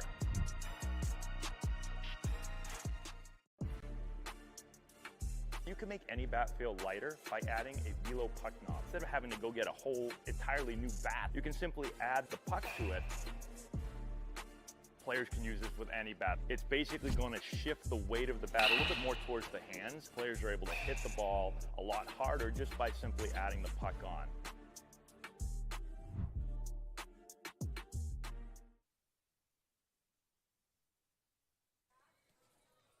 Schlager forces a quick 1-2-3 in the top of the 8th. Now in the home half, Gatemen trying to plate a few more, extend to this 5-3 lead alongside Cory Miller. I'm Josh Richardson. Cory, this is one that you're going to look back on it, win or lose, and say that this game could absolutely represent not only a turning point in the season, trying to string together 2 straight wins, but in the West Division as a whole, can really help dictate where this division goes moving forward throughout the second half of the year. Completely. And I think especially given how the Gatemen potentially will have won this game, have to seal the deal in the 9th, obviously. The Braves tied this game at 3. The Gatemen, the gritty 7th inning, got the first 2 runners on, got a wild pitch, and the McDonald, the RBI single. This wasn't a blowout in which it came out to be an easy win for Wareham. They had to grind this game multiple times. Bourne has struck back. Wareham has followed suit, and that's why they're up by 2. Wareham at 8-13, Bourne 9-10-1. First pitch fastball misses outside for Van Scheen. He's 1 for 2 with a walk today. And we talked about, obviously you're 0-2 against Bourne this summer in games that were kind of interesting and not normal due to the weather. But in a situation here, much more conventional game, 1 through 9 innings, and you've really come to play. You're obviously, I don't think, consistently, although the trends across the Cape have been interesting. A lot more low-scoring games today. There have been a lot of high scores throughout the summer, but you're not going to come out and score double digits every game. So, as I said earlier, you're going to have to get used to these close games, and so far, Wareham has been up to the task. And you mentioned some of the unlucky play from last week. A win could really be the type of thing that can, build momentum, but also confidence against a Braves team that you're still going to see twice more this season. Unlucky loss on Thursday. You're up 5-4 in the 6th inning. Rally. Game gets called to weather. Losing after the last completed inning. So you drop that one the following day, power out at Spillane Field. Don't know if you're going to have a game or not. You end up playing. Wareham takes an early lead. Bourne scores 5 in the middle of the game, takes it 5-2. Certainly not the most ideal of conditions, but tonight could be a picture-perfect win. Chopper up the middle. Long range there from Wade. He can't get it. Sheehan on with a leadoff single here in the 8th. And you really send a message, as you've been talking about, against a division opponent that, yeah, you started July in poor shape, losing 5 games, but you have come back. You are back. You had the 2 big wins, obviously, with the run output, but now it's what we talked about, stringing together those wins to start your ascension up the standings. And no better way to start than against a division rival you're 0-2 against, to send the message to the whole division that you're here to play. And it might have been a rough start to the month, but you're not going to go away quietly. And one of those guys that's really helped the Gatemen start to win a lot more of these games is Chase Cruson. Since July started, 7 hits. He's 7 of 15. Got a couple doubles, RBIs. Swinging a very hot bat. Now comes in to pinch hit for Caius Gargett after the defensive change. And the guy in front of him, Van Sheehan, reached base 3 times tonight, a couple of hits, and he's raised his average to 200. But, yeah, Cruson's been great, especially recently. 0-1 to Cruson, fouls it off. And that's the thing with Sheehan, though, to cut you off, Cory, for a second.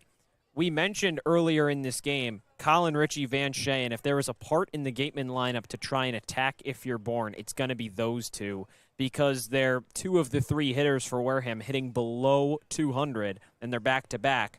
Ritchie's reached base safely twice on 2 hit-by pitches. Sheehan has 2 singles as well. So when those guys in the bottom part of this Gatemen lineup are getting on base consistently, it's really tough to beat that team. Cruson goes around for the strikeout, tried to hold up, couldn't do it, and it brings up the top of the order in Chris McHugh. It really is, and listen, we've talked about it with the multiple games recently, 2 of the past 3 with double-digit runs, but you don't get to those numbers unless everyone in the lineup is producing to some degree, and that is really dangerous when 1 through 9 just about you have everyone producing, even bats coming off the bench producing as well. McHugh offers, now behind 0-1. And at a certain point, I think it's just, it doesn't seem normal, but the way the Gatemen have been going the past 15 games offensively, maybe not consistently game to game, but over that elongated span, this is arguably the Cape's best offense over that past 15-game stretch. And so it's, all in all, not a huge shock, but it's nice to see, as you said, the guys at the bottom of the order really produce as well. They've got 48 runs entering today since the start of the month. That's now up to 53. And you just look across Cape Cod, second in the league in runs, just behind Falmouth at 115, Wareham at 107. The bats have been hot. Pitching has been the issue since the turn of the month. Pitching's been pretty good today, just 3 runs allowed. And that's what we've talked about. It's combining both of those features. It hasn't come in a lot of games this season where they've done both well enough to come out with the wins. They've done it so far the past 2 games. 1-2 to McHugh. Fastball misses outside. 2 balls, 2 strikes, and out here in the 8th. Gatemen with a runner on, up 5-3.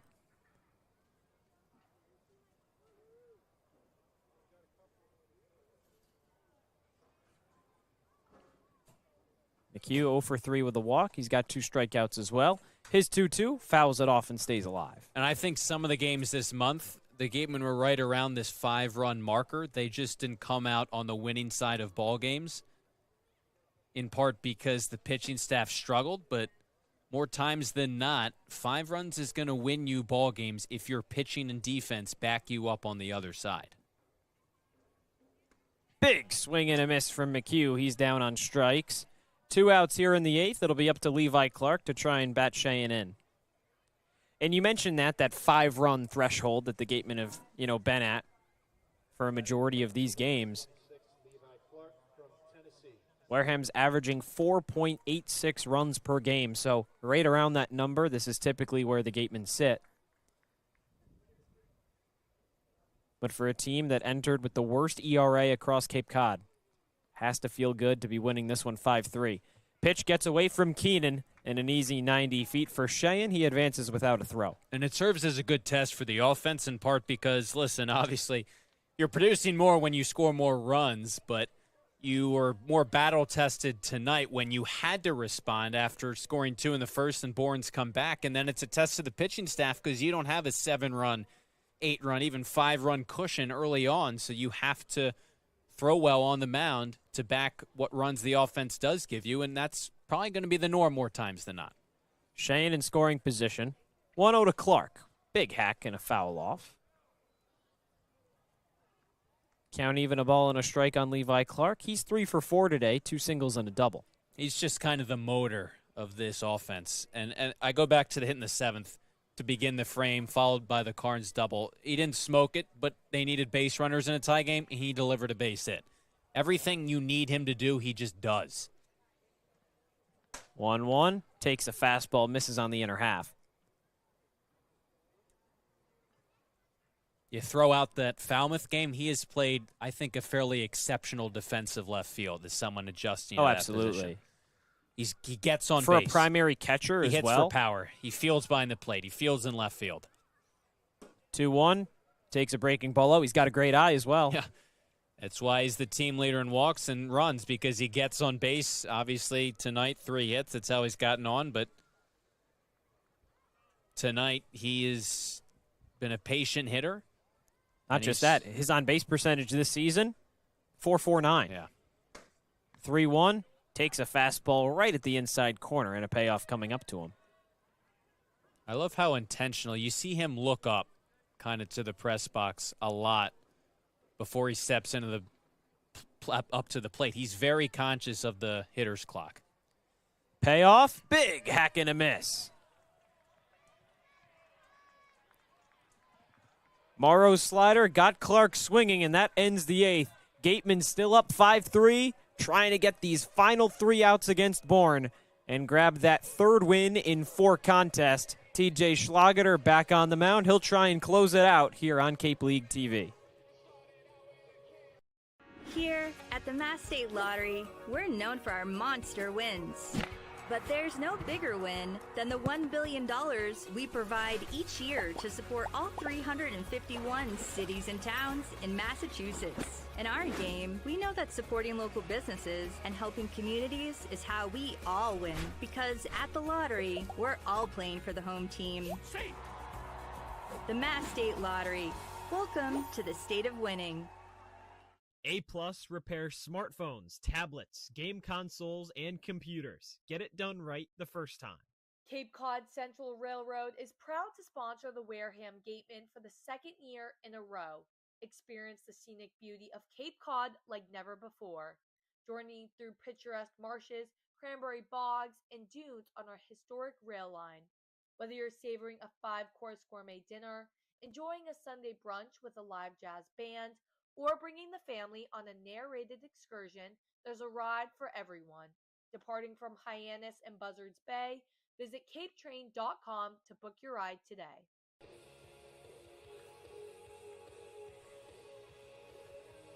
This broadcast is a copyrighted production of the Cape Cod Baseball League. Any unauthorized duplication, retransmission, or other use is strictly prohibited. We're back for the 9th. The Gatemen are up 5-3. A huge contest against Bourne. 3rd place in the West versus 5th. A division that is so tightly packed, just 2 wins separate first from last. And TJ Schlageter trying to get the Gatemen their 9th win of the season. He'll have to do it against 5, 6, 7 in the Braves order.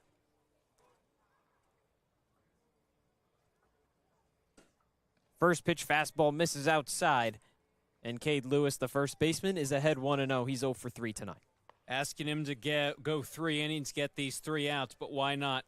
He surrendered a run in the 7th, but again, that was in large part due to some soft contact. It's been really sharp so far. Fastball misses below the knees. Lewis ahead 2 balls, no strikes. McGuire went 4 innings, 3 hits, 2 runs. Calera 2 innings of perfect baseball.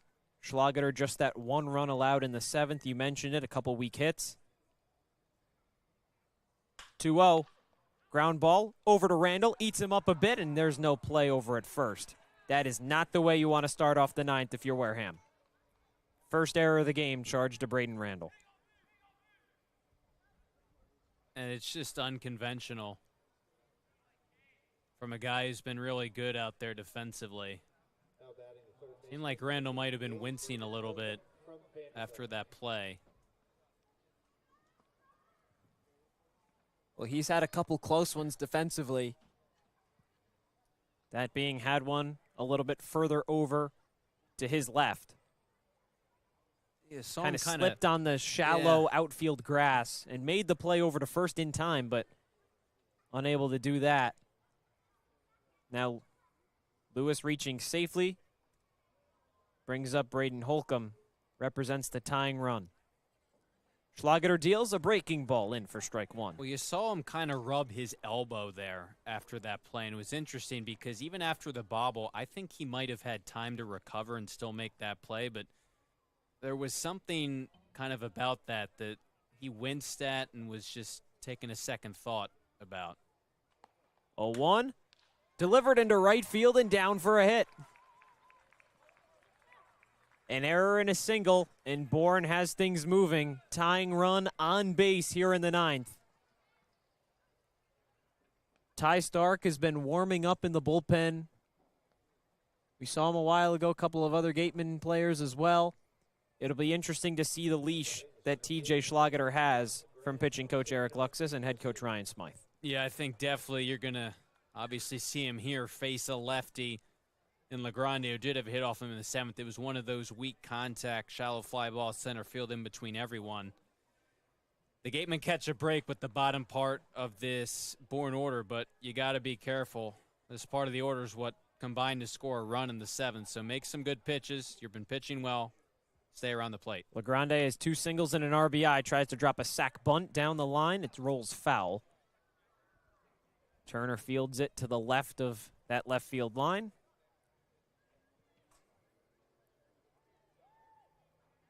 Not a surprise to see LeGrande trying to bunt, advance those 2 runners, advance the tying run into scoring position. See if he squares to bunt again here on this 0-1 pitch. If you're the Gateman, it obviously a lot depends on where the bunt is placed and its velocity, but at the very least, you have to get an out on the attempt. Middle infield at normal depth. Corners playing in a little bit. Turner a step beyond that infield grass. McHugh has his feet set on it. LeGrande squares up another bunt, pulls it back for strike 2. Now that really wipes away a bunt opportunity for Bourne. LeGrande has to go and swing the bat. Hunter Carnes comes out to talk to Schlageter and make sure that they have everything squared away for the 7-hitter in this Braves lineup. It's really big to eliminate that bunt attempt. LeGrande could still potentially advance the runners, but that becomes really a much bigger challenge now. And if you're Schlageter, if you can get past LeGrande, get him to hit or swing and miss into an unproductive out, you're just 2 outs closer to a win. And just to be able to keep the runners where they are is really big. Jimmy Keenan and Ryan Cooney both entered hitting under 200, 0 for 3 with 2 walks and a sac fly between the 2 of them. 0-2, high in the air. Deep right field, drifting back is Cruson. He makes the grab. Tagging from second is Lewis. He'll reach third. Throw is cut off by Randall. Runners on the corners for Bourne. But what's big is that tying run remains over at first. Yes, exactly right. And that bunt, if LeGrande had been able to get it down, would have gotten that run into scoring position. But listen, the runner at third makes it obviously a closer game if he scores, but it's not the run that matters. And so, again, if you're Schlageter, yeah, it's a tough situation. One of these runners got on via an error. You got traffic on the base pass right now. but at the same time, the run that really matters is still a ways away from scoring, so just attack the batter. Jimmy Keenan ready to step into the box. He'll have to wait. Eric Luxus comes out to talk to TJ Schlageter, makes the motion over to the Gatemen bullpen, and that will be it for TJ tonight. He leaves runners on the corners, but the Gatemen still hold a 5-3 lead while Wareham makes the pitching change. We'll take a break here on Cape League TV. Insurance has been servicing Wareham and the surrounding areas since 1980. Call Legacy Insurance for all your insurance needs at 508-295-1315. Legacy Insurance, your hometown agency. Get ready for big results with our small machines. With more power, performance, comfort, and savings. They're ready for every job. And we're ready with plenty of inventory, the best support in the business, same-day parts availability, and locations across the Northeast. So you can always be ready to work. Milton Cat, always ready. When it comes to protecting your home, car, or business, trust the team that's been covering our community for generations. For personalized coverage and service that you can count on, the choice is easy. It's Morse, of course. Visit morseins.com today. TJ Schlageter exits. Runners on the corners for Bourne. 5-3 lead for the Gatemen. And in comes Logan Baisley, someone who started his season primarily as a starter. Now his last two appearances have come out of the bullpen. He pitched 2 innings of 1-run ball against Brewster the other night. 2 walks, 2 strikeouts, was pretty effective on the mound. The ERA is at 9.28, so that obviously isn't ideal. 10 strikeouts, 7 walks. A lot of people hearing that are going to think that he's has a tendency to be wild. From what we've seen, a lot of the damage that has come against him has been when he misses over the heart of the plate and he gets squared up. Did that happen in one of the YD games, had a tough start on the mound. And listen, when you have a pitcher in Baisley, despite the 7 walks, who typically is around the plate, and you have 2 hitters who come in hitting under 200, who don't have a hit tonight, it's a recipe for success more times than not. Baisley came out of the bullpen against Brewster, went 2 innings, allowed just 1 run, 2 walks, and 2 strikeouts. And now while he finishes his warm-up, let's take a look at some scores that have gone final and are still going around the Cape. Falmouth comes back, beats Cotuit 7-6. So the Commodores advance to 11-10-1 on the year. Cotuit falls to 8-12-2.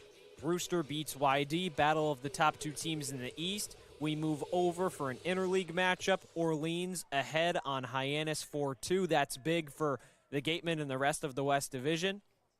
Chatham up big on Harwich in the 7th. That one not mattering as much primarily to the Gatemen, but good to watch around the league as well. Jimmy Keenan back into the box. Tying run on first base. That's Braden Holcomb. Cade Lewis is on third.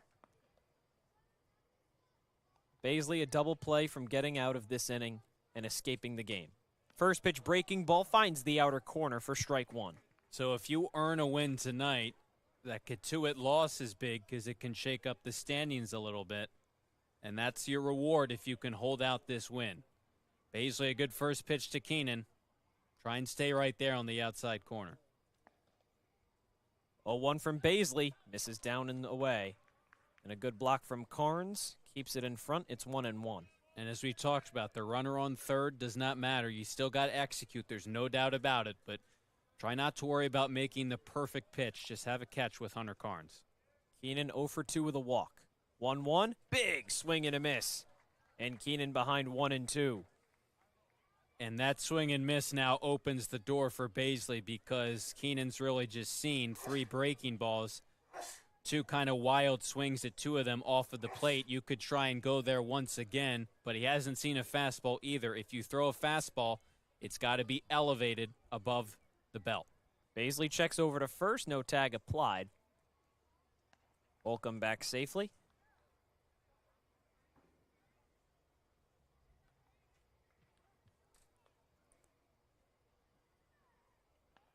from the stretch. Baisley's 1-2, just misses low.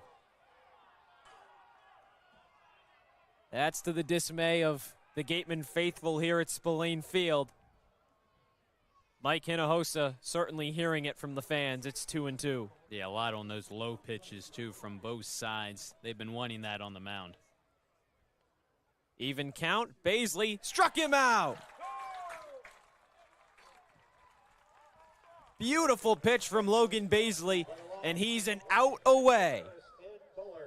That's how you bounce back from a call that doesn't go your way. It was what he wanted to do. A fastball in the outside corner, doesn't get the call the first time Keenan saw, and then he goes right back to the breaking ball, mixing and matching. Great execution. He's been really locating that breaking ball well. Now he's an out away, as you said. First pitch to Cooney, finds the corner for strike one. He's 0 for 1 with a walk and a sacrifice fly. Cade Lewis is on third. That run doesn't matter. Braden Holcomb is on first. He represents the tying run. Breaking ball finds the corner.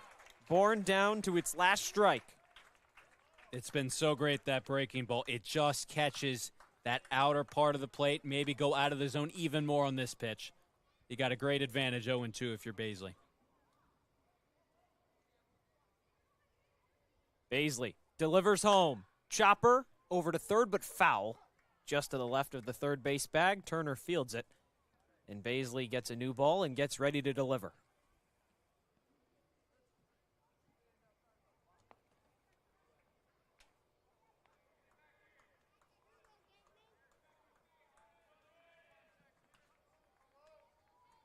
A 16-9 win over Cotuit on Sunday. 5-2 loss to Brewster. 10-2 win over Orleans. And the Gatemen anxiously waiting to grab that third win of the week here. Another breaking ball outside corner. You see how tempting it is to swing at when Baisley's throwing it well. That late break, it looks like a strike. It's been right around that outside corner.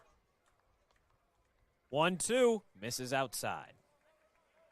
And that's just a miss right there. Started it just a little bit too far outside. You see the run on it, so it's going to slide across into the other batter's box. Cooney's done a nice job to work a couple balls here, but Baisley's still the edge.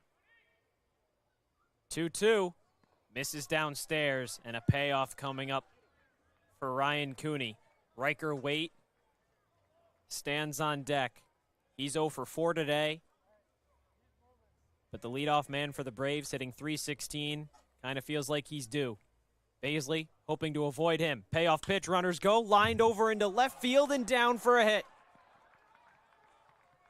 Lewis scores. Holcomb over to second, and it's 5-4 Wareham here in the ninth. Cooney turns it over to Riker Waite. And now's the time for Baisley to execute down the stretch. You tip your hat to Cooney. The ability to lay off some close pitches and get yourself finally something to hit.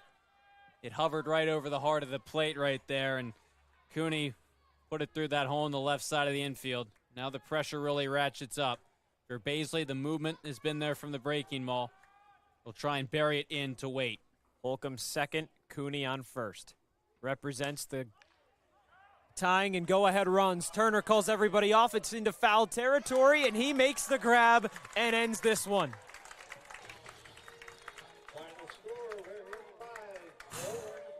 Two insurance runs in the seventh proved to be the difference, and the Gatemen survive. Take this one over Bourne 5-4 and grab their ninth win of the season. The wins against Cotuit and Orleans were certainly impressive, given the offensive output, but I think this one might be even more impressive given the nature of it. This was never an easy game for Wareham. They jumped out, they continued that trend of hot starts, the early 2-0 lead, and they stuck with it. Bourne would not go away quietly. 4 different innings they played at a run to make this really interesting. The Gatemen played solid defense, just one error. They hit to go back out in front, and the pitching was solid once again. Another game in which all 3 facets you succeeded. You earn a gritty win against a tough division opponent. 2 straight wins for Wareham, 3 of its last 4. And now you move to a battle against Hyannis tomorrow. Number 1 team in the West versus the last place team in the same division. But with the Harbor Hawks trailing 6-2 to Orleans, that one kind of feels like a loss. And even though the standings may show that those two teams a little bit far apart, the records would not indicate that. It's a lot closer than it really seems. It is basically everything in the Western Conference. It's 5 teams really bunched in there. And it's a situation, we've seen it today, we've seen it throughout the summer, where no matter the situation, any team can beat any other team. The Gatemen have momentum now with the amount of runs they've scored recently, now putting together a hard-earned wire-to-wire win. And what happened last time they were at Hyannis? 12 runs came in to score. So it's a team that's played well against the Harbor Hawks recently. And the way they've been going lately, another chance to do that against another big division rival tomorrow. First pitch from McKeon Park at 6 p.m. at Hyannis. A battle of top versus bottom in the West as the Gatemen try to continue rolling. That's all that does it here tonight from Spillane Field. For Cory Miller, our sideline reporter, Rayna Maggelet, our wonderful producers, Chuck Luarasi and Abby Smith, I'm Josh Richardson, signing off from today's contest. Wareham snags this one from Bourne 5-4.